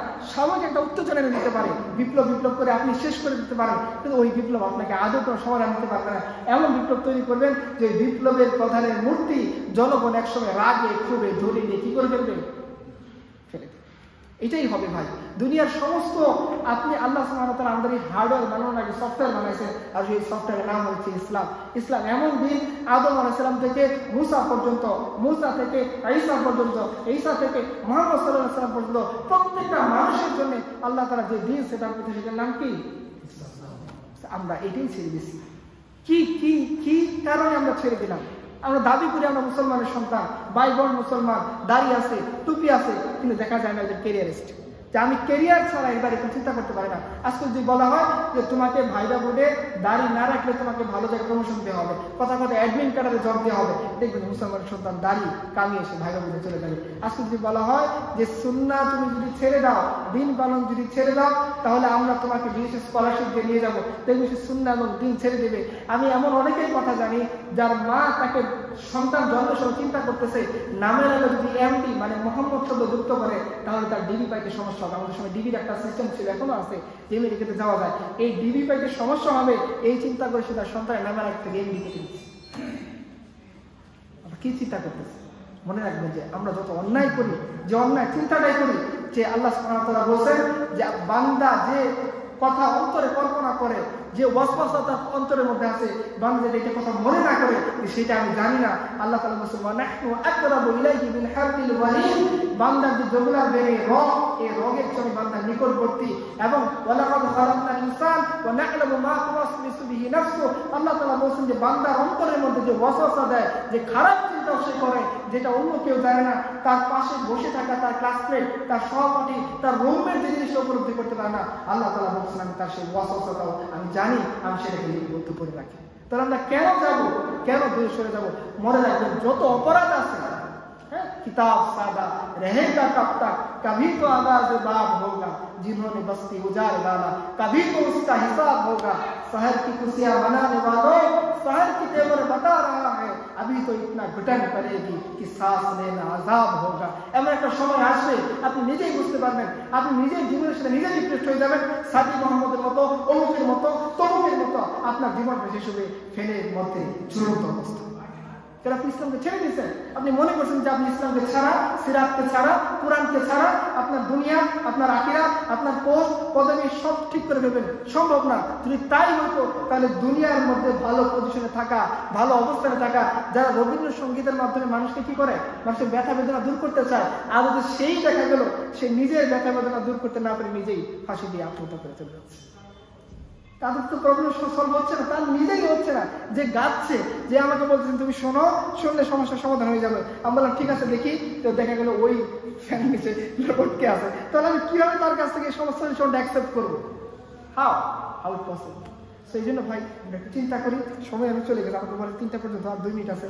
তা বিশেষ করে যে কথাটা মুক্তাসা, যে আমরা যে অবস্থায় থাকি প্রত্যেকের জন্য, মুসলমানের জন্য, সমস্ত মানুষের জন্য, পুরো হিউম্যানিটির জন্য আল্লাহ সুবহানাহু ওয়া তাআলা রাসূলকে বলেছেন, আল্লাহ তাআলা আল্লাহ রাসূলকে বলেছেন জানি ওয়া মা আরসালনাকা ইল্লা রাহমাতাল লিল আলামিন, আমরা শুধুমাত্র আল্লাহ রাসূলকে মুসলমানদের জন্য রহমত বানিয়ে পাঠানো, প্রত্যেকটা প্রাণীর জন্য। আপনারা দেখেন না মাঝে মাঝে কোরিয়ান ডকুমেন্টারিগুলোতে চীনে কুকুরগুলোকে কিভাবে হত্যা করা হয়, একবারে আগুনে জলজন্ত কুকুর কি করে ফেলা হচ্ছে, পুড়িয়ে কাবাব বানিয়ে খাওয়া হচ্ছে। জলজন্ত নড়তেছে, ব্যাং, এগুলোকে তারা কি করতেছে, ওই অবস্থা খেয়ে ফেলতেছে। যে প্রাণীর প্রতি ইসলামের কি দয়া দেখেন। রাসূলুল্লাহ সাল্লাল্লাহু আলাইহি ওয়াসাল্লাম বলেছেন তোমরা যখন কুরবানি করবা একটা প্রাণীকে শুয়ে রেখে তার সামনে কখনো কি করো না, অস্ত্রটা ধার দিও না, ওই প্রাণী কষ্ট পাবে। একটা প্রাণীকে সামনে দাঁড় করিয়ে রেখে আরেকটা প্রাণীকে জবাই করো না, ওই প্রাণীটা ছটফট করতে থাকবে। ওই প্রাণীটাকে আড়ালে নাও, সুন্দরভাবে জবাই করো, যাকে সাথে সে তার জীবনটা যে বের হয়ে যাবে, তুমি তাকে খাওয়া উপভোগ করবা, ঠিক আছে করো, হালাল হয়েছে তোমার জন্য বৈধ আছে, কিন্তু ওই প্রাণীটাকে তুমি কোনো কষ্ট দিও না। প্রাণীর জন্য ইসলাম রহমত। রাসূলুল্লাহ সাল্লাল্লাহু আলাইহি ওয়াসাল্লাম বলেছেন তোমরা একটা পিঁপড়াও অন্যায় কারণে করবেন হত্যা। পিঁপড়ার জন্য আল্লাহ রাসূল রহমত, কাফেরদের জন্য আল্লাহ রাসূল রহমত। আল্লাহ রাসূলের শরীয়ত একমাত্র শরীয়ত যে শরীয়তের মধ্যে কাফেরদের সরাসরি মৃত্যুর বিধান না দিয়ে জিম্মির বিধান আছে, আপনি তাকে জিম্মি করতে পারবেন। কাফেররা কথা কথা যারা ইসলাম কবুল করেনি তারাও ইসলামী রাষ্ট্রে থাকতে পারবে, কি শর্তে? ইসলামের সাথে তারা নেগোসিয়েশন করে জিম্মি হিসেবে কি করতে পারবে। অন্য শরীয়ত হলে কি করতো, তাদেরকে থাকার অধিকার দিত না। যে এই ইসলাম আসার পর রাসূল সাল্লাল্লাহু আলাইহি ওয়াসাল্লাম শরীয়ত কাফেরদের জন্য রহমত। যুদ্ধ বন্দী করা যায়, যুদ্ধের আসলে নিয়ম কি? আপনারা বিশ্বযুদ্ধ দেখেন, প্রথম বিশ্বযুদ্ধ, দ্বিতীয় বিশ্বযুদ্ধ, এই যুদ্ধে কি পরিমাণ হত্যাযজ্ঞ হয়েছে। রাসূলুল্লাহ সাল্লাল্লাহু আলাইহি ওয়াসাল্লামের জীবনের মধ্যে যে 27টা সারিয়া এবং আরো যে গাজওয়া সারিয়া মিলে প্রায় 56টা বা 50টা যুদ্ধ যে হয়েছে, এই যুদ্ধের মধ্যে কতজন মানুষ মারা গেছে বলুন তো দেখি? মাত্র 1014 জনের মতো, মাত্র 1014 জনের মতো মানুষ মারা গেছে দুই পক্ষের মধ্যে। যারা আপনি 1500 ধরেন বা 2000 ধরেন, আর দ্বিতীয় বিশ্বযুদ্ধের মধ্যে কত মানুষ মারা গেছে? কোনো সমাধান হয়েছে? দেখুন সাইদ আবুল হাসান রহমতুল্লাহ বলছেন দুনিয়ার মধ্যে সবচেয়ে কম রক্তপাতের মাধ্যমে যে আদর্শ দুনিয়ার দিকে স্থাপিত হয়েছে সেটা হচ্ছে মোহাম্মদ আরবি সাল্লাল্লাহু আলাইহি ওয়াসাল্লাম। পুঁজিবাদ এস্টাবলিশ করার জন্য আপনি জানেন স্টিল না আফ্রিকাতে তারা কি পরিমাণ করতেছে। পৃথিবীর মধ্যে সবচেয়ে বেশি প্রাকৃতিক সম্পদ কাদের বেশি? সবচেয়ে বেশি দরিদ্র দেশ কোনটা? ভারতবর্ষ। আপনারা জানেন শশী থারুরের একটা বই আছে অ্যান ইরা অফ ডার্কনেস, যারা পড়ছেন না পড়লে পড়তে পারেন, যে তিনি দেখেন যে বাংলা অঞ্চল, বাংলা, বিহার, উড়িষ্যা, বাংলাদেশ, এই বাংলা রিজিয়নটা ছিল, এই বাংলা রিজিয়ন ভারতবর্ষের টোটাল জিডিপির 33% সাপ্লাই দিত। 27 থেকে 33% কে দিত? বাংলা, বিহার, উড়িষ্যা। আর এখন দেখেন আপনি ভাত খাইতে পারেন লোকাল কাছে চলাফেরা করতে, অথচ সে কি করতো? পৃথিবীর সবচেয়ে বিখ্যাত কাপড়ের নাম কি ছিল বলেন? মুসলিম। পৃথিবীর সবচেয়ে বিখ্যাত কাপড় 100 গজ কাপড় ছোট্ট একটা ম্যাচের বাক্সের মধ্যে পুড়ে ফেলা যেত, পুড়ে রাখা যেত। এই মুসলিম কোথায় প্রডিউস হইতো? ঢাকা, বাংলাদেশের ঢাকায় মুসলিম প্রডিউস হইতো। তাই পৃথিবীর সবচেয়ে লাক্সারিয়াস কাপড় কোথেকে আসতেছে? আর আজকে আমাদের লুচি কি ব্র্যান্ড আছে না, লুচি টুচি আরো কত কিছু, এইদিকে তাকায় থাকতে সবচেয়ে গুছির চেয়ে স্পেশাল ব্র্যান্ড আমার নিজেরাদের চেয়ে স্পেশাল ব্র্যান্ড তোমার বাংলাদেশের ঢাকায় মুসলিম পৃথিবীর সবচেয়ে বিখ্যাত কাপড়। আপনারা জানেন একটা বই আছে আনিকা নম্বর একটা বই আছে, আর একটা বই আছে পোস্ট কলোনিয়ালিজম অবলিক কলোনিয়ালিজম দেখা। ওখানে তিনি বলছেন যে স্যার টমাস রো তিনি যখন সম্রাট শাহজাহানের আমলে ব্রিটেন থেকে তাকে রাষ্ট্রদূত বানিয়ে ভারতবর্ষ পাঠানো হয়েছে, মানে ব্রিটেনের সাথে সম্পর্ক বাড়ানোর জন্য। তো সম্রাট শাহজাহানের দরবারে এসে সে যে প্রাইজগুলো ব্রিটেনের রানী তাকে দিয়েছে শাহজাহানকে দেওয়ার জন্য, এগুলো সে খুলতেছে না। কে স্যার টমাস রোকে জিজ্ঞাসা করে কেন খুলতেছেন না? বলছে যখনই আমরা এই ধরনের উপহার যেটা ব্রিটেনের রানী আমাকে দিয়েছে শাহজাহানের জন্য, এই উপহার খোলার সাথে সাথে রাজদরবারের মানুষজন হাসাহাসি শুরু করে, কারণ রাজদরবার পাইপ পেয়ে দ্বারাও একটু ভালো স্মার্ট মানে কাপড় পরিধান করে। নিজের কথা বলেছে খুলতে পারে না শরমের কারণে, খুললে শরম লাগে, মানুষজন হাসে। দেখো আমাদের বাদশার জন্য সে কি আছে, সম্রাট শাহজাহান যে ময়ূর সিংহাসনের মধ্যে চলে, স্বর্ণ যেখানে কোহিনুর হীরা বিক্রি করতো, এই ফকিরনি কি কাপড় আনছে সম্রাট শাহজাহানের জন্য। দেখো মানুষ হাসাহাসি করে, আজকে ওরা আমাদের নিয়ে আসে। কিভাবে পরিবর্তন হয়ে যায়? মানে ইসলাম মানে আপনি ফকিরনি থাকবেন না, ফকিরনি থাকবেন না আপনিও। এটা ছিল একসময় ছিল আমাদের এইদিকে, যখন ভারতবর্ষ মুসলমান শাসন করছে তখনকার কথা আমি বলতেছি। এটা খোলাফায় রাশেদার শাসন না, যতটুকু ছিল ততটুকুর কারণে আপনি দেখেন ভারতবর্ষ এবং সম্রাট আওরঙ্গজেবের সময়ে পৃথিবীর টোটাল জিডিপির প্রায় 30% প্লাস এই ভারতবর্ষ থেকে পৃথিবীর টোটাল জিডিপি। চীন, চীন ছিল তৎকালীন আয়তনের সবচেয়ে বিশাল রাষ্ট্র, এরপরে তো সম্রাট আওরঙ্গজেবের রাষ্ট্র। ওই সময় সবচেয়ে বেশি ওয়ার্ল্ড জিডিপির সবচেয়ে বেশি অবদান ছিল কার? ভারতবর্ষে। তখন ইউরোপের কোনো খোঁজই ছিল না, ইউরোপের তখন ডার্ক এজ চলতেছে, খোঁজ ছিল না ইউরোপে। ইউরোপ তার ভাগ্য অনুষ্ঠানের জন্য এই যে ভারতবর্ষ তারা কিভাবে আবিষ্কার করছে, ব্রিটেনের রানীর কাছ থেকে টাকা নিয়েছে ইস্ট ইন্ডিয়া কোম্পানি যে আমাদের ব্যবসা বাণিজ্য করার জন্য নতুন একটা পথ দরকার, তারা পরে খুঁজে ভারতবর্ষ আবিষ্কার করছে। অথচ ভারতবর্ষের সাথে আরবের ব্যবসা কবে থেকে জানেন? রবিলা থাপারের একটা আর্টিকেল আছে, আমি তো ওইখানে তিনি দেখাইছেন, তার বেশ কয়েকটা বইও আছে, যে প্রায় 6ষ্ঠ খ্রিস্টাব্দ থেকে মানে 500 সাল থেকে ভারতবর্ষের সাথে কাদের যোগাযোগ আছে? আরব যোগাযোগ। আর ওরা আসছে কবে? 16 শতাব্দীতে 1500 সালে ডাচটা ওলন্দাজটাই রাখছে। এর আগে আরো বাণিজ্য করে। তাহলে আপনি কি চান যেটা নাই ইসলামের মধ্যে? সায়েন্স টেকনোলজি চান? বলেন তো দেখি, পৃথিবীর যখন মুসলমান উম্মাহ খিলাফত চলতেছে, আব্বাসে খিলাফত, পৃথিবী যখন জানতো না যে সায়েন্স অ্যান্ড টেকনোলজি কি, যখন পশ্চিম জানতাম, পৃথিবী না, পশ্চিম যখন জানতো না, এখন যেটা ইউরোপ আমেরিকা আমরা যেটা বলি, তখন বাইতুল হিকমা মানে academy of sciences, science academy কে বানাইছে? মুসলমানরা বানাইছে। চোখ আপনারা পড়ছেন না ছোটবেলায়, যে চোখ থেকে আলো প্রস্তুত করে না, বস্তু থেকে রিফ্লেকশন হয়, এটা কে আবিষ্কার করছে? মুসলমানরা আবিষ্কার করছে। রক্ত সঞ্চালন পদ্ধতি কে আবিষ্কার করছে? মুসলমানরা আবিষ্কার করছে। প্লেনের প্রাথমিক নকশা কে আবিষ্কার করছে? মুসলমানরা আবিষ্কার করছে। আপনারা লিগেশন স্পেন পড়েন, ব্রিলের একটা বই আছে, মুসলমানদের লেখা না বিশ্বাস করেন, ঠিক আছে, কাফেরদের লেখায় করেন, ওরাই বলতেছে যে এই জিনিসগুলো সব মুসলমানদের আবিষ্কার। তো মুসলমান শুধুমাত্র মানে আধ্যাত্মিকতা তার ইন্দ্রিয় সীমাবদ্ধ থাকে না, সে এমন একটা সমাজ বিনির্মাণ করে যে সমাজের মধ্যে কৃষক, শ্রমিক, প্রযুক্তিবিদ, শিক্ষক, ভিসি, প্রাইম মিনিস্টার সবাই একটা ন্যায় এবং ইনসাফ বজায় রেখে চলে। এবং সেই সমাজ কখনো ব্যাকডেটেড সমাজ নয়, সেই সমাজের সায়েন্স, টেকনোলজি, প্রযুক্তি সবই থাকে। আপনারা জানেন ম্যাথ কিভাবে আবিষ্কার হয়েছে? ওয়ারিশের সম্পত্তি হিসাব করে না, ফারাইজ হিসাব করতে করতে গিয়ে মুসলমানরা ম্যাথামেটিক্স করছে, ম্যাথামেটিক্স জটিল ক্যালকুলেশন আবিষ্কার করছে। দাদার নাতির যদি সম্পত্তি হয় দাদার, সে কত ভাগ পাবে, এই হিসাব করতে করতে গিয়ে তার জন্য ক্যালকুলেশন দরকার। ঘড়ি কে আবিষ্কার করেছে? সম্রাট সরলেমনের দরবারে বা আব্বাসে কিরাম থেকে ঘড়ি পাঠানো হয়েছে। একটা প্রাইজ কি পাঠাইছে? ঘড়ি। সম্রাট সরলেমন ঘড়ি খুলে না, ভাবছে যে মুসলমানকে জাদু করে এটার মধ্যে পাঠাইছে। পরে তারা বলেছে আরে গ্রন্থ হবে, এটা জাদু, এটা ঘড়ি, এটা দেখে সময় দেখতে পারবে। তখন সে ঘড়ি করছে। সম্রাট সরলেমন, বাইজেন্টাইন এম্পায়ার, সর্বশেষ ইউরোপের এম্পায়ারের সম্রাট, সে ঘড়ি করতেছে না, সে মনে করছে এটা জাদু, আর মুসলমানরা তাকে ঘড়ি পাঠাচ্ছে। ইন্না ফি খালকিস সামাওয়াতি ওয়াল আরদি ওয়া ইখতিলাফিল লাইলি ওয়ান নাহারি লাআয়াতিন লিউলিল আলবাব।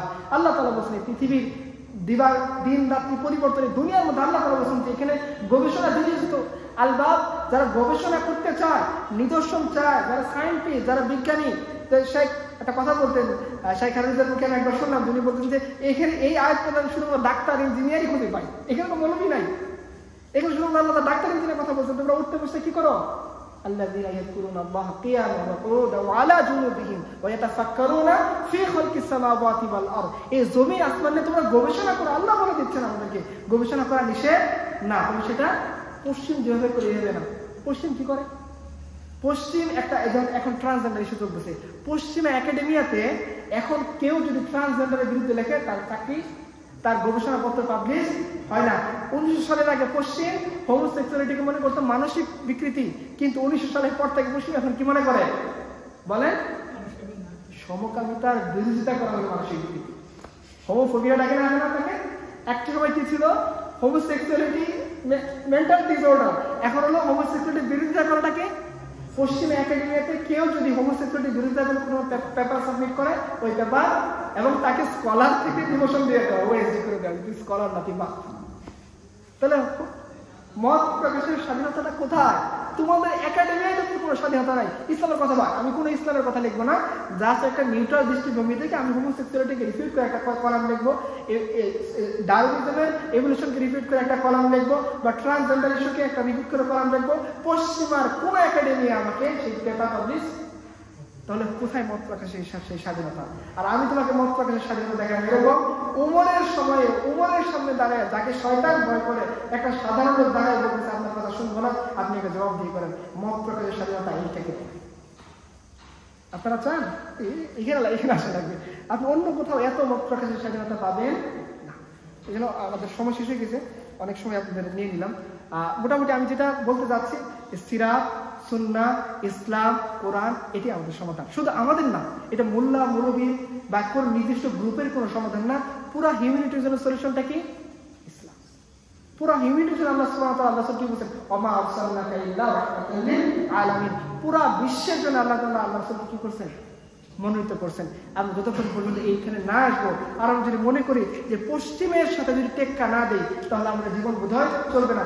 ছোট্ট একটা কথা মনে হলো, আমি আর 5 মিনিট সময় দিলে আমি এই পয়েন্টটা একটু বলতে চাই, যদি আপনার বলেন। মোহাম্মদ আজহার একটা বই আছে, ইসলাম ক্রস কোর্স, তিনি ওইখানে একটা সুন্দর কথা বলছেন। দেখেন, পশ্চিম যখন ইতিহাস বয়ন করে, তখন সে কিভাবে বয়ন করে জানেন? সে আপনাকে দেখাবে যে পশ্চিমের জন্যই আধুনিক বিশ্বের জন্ম হয়েছে। আপনারা কি বুঝতে পারেন বিষয়টা? আচ্ছা বলেন তো দেখি, পৃথিবীর মধ্যে যে সপ্ত আশ্চর্য আছে, সেটার কয়টা আমেরিকায় আছে? বলেন তো দেখি, বলেন না কেন? পৃথিবীর সপ্তম আশ্চর্যের একটা হলো তাজমহল। এটা কখন বানানো হয়েছে? যখন আমেরিকা ডেভেলপ, ইউরোপ অত বেশি ডেভেলপ ছিল না। পৃথিবীর আরেকটা সপ্তম আশ্চর্য হলো মিশরের পিরামিড। এইটা কত আগে বানানো হয়েছে? বলেন তো দেখি, পিরামিড কত সালে? আরেকটা হলো ব্যাবিলনের ঝুলন্ত উদ্যান। ব্যাবিলনের ঝুলন্ত উদ্যান কত সালে বানানো হয়েছে? বলেন, কয় বছর আগে? 2028 সালে। কত? অনেক না, এইগুলো হিসাব করতে হয়, এক্সাক্টলি সব বলেন কত সালে? 4500 বছর আগে। পিরামিড বানানো হয়েছে কত বছর আগে? 2500 বছর আগে, প্রায় খ্রিস্টের জন্মেরও 2500 বছর আগে। তাহলে ওই সময় পিরামিডের সর্বনিম্ন যে 500 টন, কত? আচ্ছা, এই 500 টন কিভাবে ওই অত উঁচুতে তুলছে? ক্রেন ছাড়া কিভাবে তুলছে? মানুষের পক্ষে তোলা সম্ভব? মাথায় করে কি একটার উপরে একটা নেওয়া সম্ভব? 500 টন কিভাবে নিছে? সেটা কিভাবে নিছে? দেশে যদি তার সায়েন্স অ্যান্ড টেকনোলজি নাই থাকতো, কারণ পশ্চিম এমনভাবে আপনাকে হিস্ট্রি গ্রহণ করবে যে ইউরোপ আমেরিকার আগে বুঝি দুনিয়াতে আর কিছু ছিল না। তো তোমরাই তো বলতেছো পৃথিবীর সপ্তম আসলের একটা হলো যেটা খ্রিস্টের জন্মের প্রায় 4000 বছর আগে, 4500 বছর আগে, 2500 বছর আগে, এবং আরেকটা আশ্চর্য হলে ভারতবর্ষের সম্রাট শাহজাহানের বানানো তাজমহল, যেটা তোমরাও বলতেছো যে এটা রহস্য এখনো আমরা খুলে বের করতে বর্ণনা করতে পারতেছি না, যে এত তথ্য প্রযুক্তি এত আধুনিক জামানাও তোমরা যে জিনিসটা রহস্য উদ্ভাবন করতে পারোনি, এরপরে তোমরা আমাকে ব্লেম দিচ্ছ যে তোরা সায়েন্স টেকনোলজি কিছুই জানতি না, সব আমরা তোদেরকে শিখেছি, আমরা তোদের আব্বা, তোরা আমাদের সন্তান। কিভাবে আমাদের এটা মানা সম্ভব? কিভাবে মানা সম্ভব? আমরা সম্রাট, তোমাদের সম্রাটের কাছে ঘড়ি বানায় পাঠাইলাম, সে জাদুবিদ্যা মনে করে সেটা খুললো না, এখন তুমি আমাকে বলতেছো সময় কাকে বলে এটা আমাদেরকে শিখাইছি। মনে রেখো, আমরা তোমাদেরকে বলবো ঘড়ি তোমাদের হাতে থাকবে, সময় আমাদের কথাই চলবে। আমরা সেই জাতি, ঘড়ি বানায় পাঠাইছি, তুই ঘড়ি দেখ, আমরা আসতেছি। মনে নেই সম্রাট মুতাসিম কি করছিল? একজন মহিলাকে সে বন্দী করছে, শত্রু দেশ, বলছে সে যখন চিৎকার করছে আমাকে ছেড়ে দাও, আমাদের খলিফা মুতাসিম কিন্তু তোমার কাছ থেকে কি করবে, এই শাস্তি হিসাব নিবে সে। তখন বলছে মুতাসিম আসতেছে 17,000 ঘোড়া নিয়ে, এই কথা খলিফা মুতাসিমের কাছে চলে যাচ্ছে। মুতাসিম খুলে ফেরা সেটা না, কিন্তু মুতাসিমের কাছে যখন এই খবর গেছে যে মুসলিম মহিলাকে বন্দী করে ফেলছে শত্রু দেশ, এবং সে মুখ করে বলছে আপনাকে যে মুতাসিম 17,000 ঘোড়ায় চলে আসতেছে। মুতাসিম বলতেছে ওই রুম থেকে জানায় দাও। মুতাসিম 17,000 ঘোড়া নিয়ে রওনা দিয়ে দিচ্ছে। মোহাম্মদ বিন কাসিম ভারতবর্ষ জয় করেছেন কিসের কারণে? বলা হচ্ছে যে এখানে মুসলিম মেয়েরা নির্যাতিত হচ্ছে। খলিফা হাজ্জাজ সবচেয়ে নিকৃষ্ট খলিফাদের একজন, তিনি তার জামাতাকে পাঠাই দিলেন, যাও ভারতবর্ষ জয় করে ফেলো। তো অন্যায় ইসলাম বরদাস্ত করেন, আপনি অন্যায় পাবেন না। আপনি যদি ন্যায় বিচার চান, আপনি যদি সায়েন্স টেকনোলজির উন্নতি চান, যেটা আমি বললাম, পশ্চিমের কথা বিভ্রান্ত হয় না। দুটো এক্সাম্পল আমি আপনাদেরকে দিলাম যে পশ্চিম আসার আগে দুনিয়াতে উন্নতি ছিল। পশ্চিম আসার আগে ব্যাবিলনের ঝুলন্ত উদ্যান ছিল। আমরা ঝুলন্ত একটা ঝুলন্ত বিল্ডিং এর কথা বলেন তো দেখি, আছে ঝুলন্ত বিল্ডিং এর কথা আছে? আচ্ছা, তো ঠিক আছে, তার মানে ঝুলন্ত বিল্ডিং কোথাও আছে বলেন তো দেখি, এখন আছে? আপনারা বলেন না যে ঝুলন্ত ব্রিজ কি আছে? ঝুলন্ত না, তার দেওয়া আছে। পুরো একটা উদ্যান বানাইছে ব্যাবিলনের মধ্যে, ঝুলন্ত উদ্যান। ময়ূর সিংহাসন ব্রিটিশ রানীর মাথায় যে মুকুটটা ছিল, এখন রাজার মাথায় ওই মুকুটের মধ্যে একটা হীরা আছে, তার নাম কি জানেন? ওই কোহিনূরের কাজ। তুমি এত সাধু, এত উন্নতি করছো, চুরির মাল মাথার উপরে কেন? চোরকে বলা লাগবে মোবাইল চোর, চুরির মাল মাথার মধ্যে নিয়ে ঘুরতেছে, ও কি বলা লাগবে যে চোর? ও দেখলে বোঝা যাচ্ছে কিছু জিনিস নিচে আফ্রিকা থেকে, আর কিছু জিনিস নিচে ভারত থেকে নিয়ে মুকুট বানিয়ে সে পড়ছে, ওদের চোর। আমার আর কি দরকার? ওর মুকুটই বলতেছে ও চোর। সবচেয়ে প্রধান যেটা জগজগ করতেছে হীরা, ওইটা ভারতবর্ষ থেকে কোহিনূর মোগলদের হীরা সে ধার করে চুরি করে গেছে। তো তার মানে ইসলাম, আমরা মডার্ন সমাজ মনে করি ইসলাম মানলে মনে যে শুধু হুজুর, শুধুমাত্র যে দরবেশের মতো করে ঘুরতে হবে খানকায় না, এরকম না। হ্যাঁ, কিছু মানুষ খানকায় থাকবে, মেহনত করবে, কিছু মানুষ দাওয়াত কাজ করবে, কিছু মানুষ হুজুর হবে, কিছু মানুষ প্রযুক্তিবিদ হবে, কিছু মানুষ রিক্সাওয়ালা থাকবে, কিছু মানুষ প্রশাসক হবে। এই হবে সুন্দর একটা সমাজ। এই সমাজের মৌলিক বুনিয়াদ হচ্ছে আদল ইসলাম। পশ্চিমের কাছে আমরা না তাকাই। একবার একটা কবিতা বলে শেষ করতে উনি বলছেন যে আপনি মিল্লাত পার কিয়াস আকওয়ামে মাগরিব সে না কর খাস হে তারকিব মে কওমে রাসূল হাশিমি, যে তুমি তোমার পশ্চিমের সাথে মিলিয়ে উন্নতির কথা চিন্তা করো না। हीरा ना कर सका मुझे जलवा ये दारी से तरंग सुरमा था मेरे आंख का खाके मदीना व नजफ।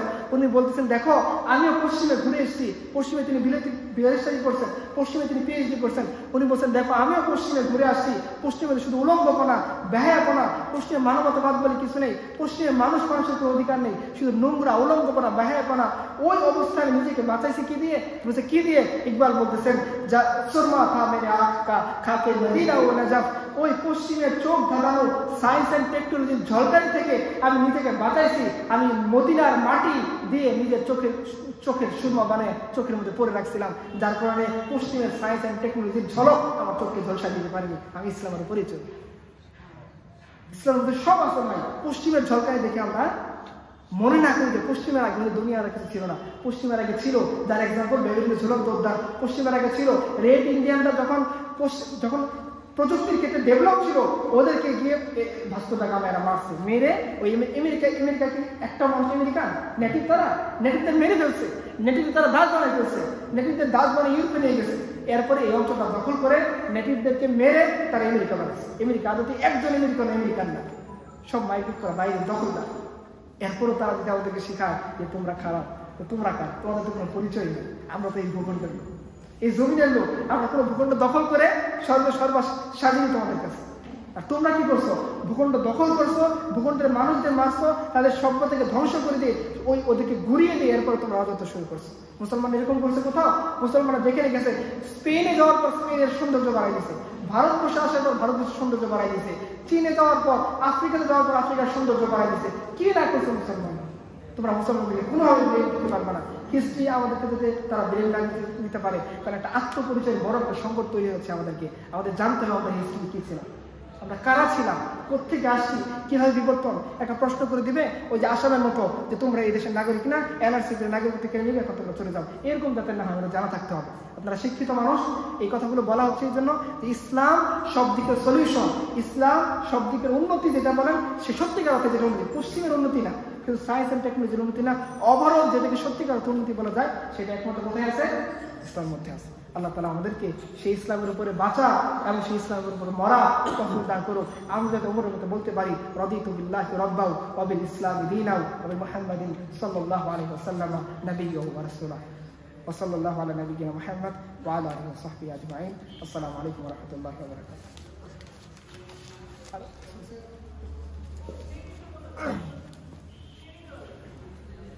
আপনারা সকলে জেনে থাকবেন আমাদের 5 দিনের প্রোগ্রামে আজকে দ্বিতীয় দিন। তো প্রতিটা প্রোগ্রামের শেষে হচ্ছে আমরা একটা করে কোশ্চেন এন্ড আনসার সেশন রেখেছি আর কি। তো এখন আপনারা যদি এখন আমাদের কোশ্চেন এন্ড আনসার সেশনটা হবে আর কি। আপনারা যদি কেউ আপনাদের মধ্যে কোনো কোশ্চেন, আপনাদের মনে কোনো প্রশ্ন যদি উঠে থাকে, তো আপনারা এই বিষয়ে অথবা অন্যান্য বিষয়ে আপনি করতে পারেন।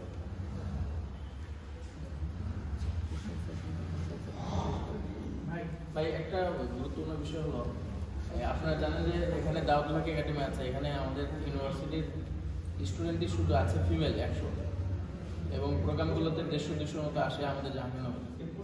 এর আগে সোহাগ ভাই আসছেন, আরও বড়রা আসছেন। তো ওনার প্রোগ্রাম ওখানে সেট করা 3:30টায়।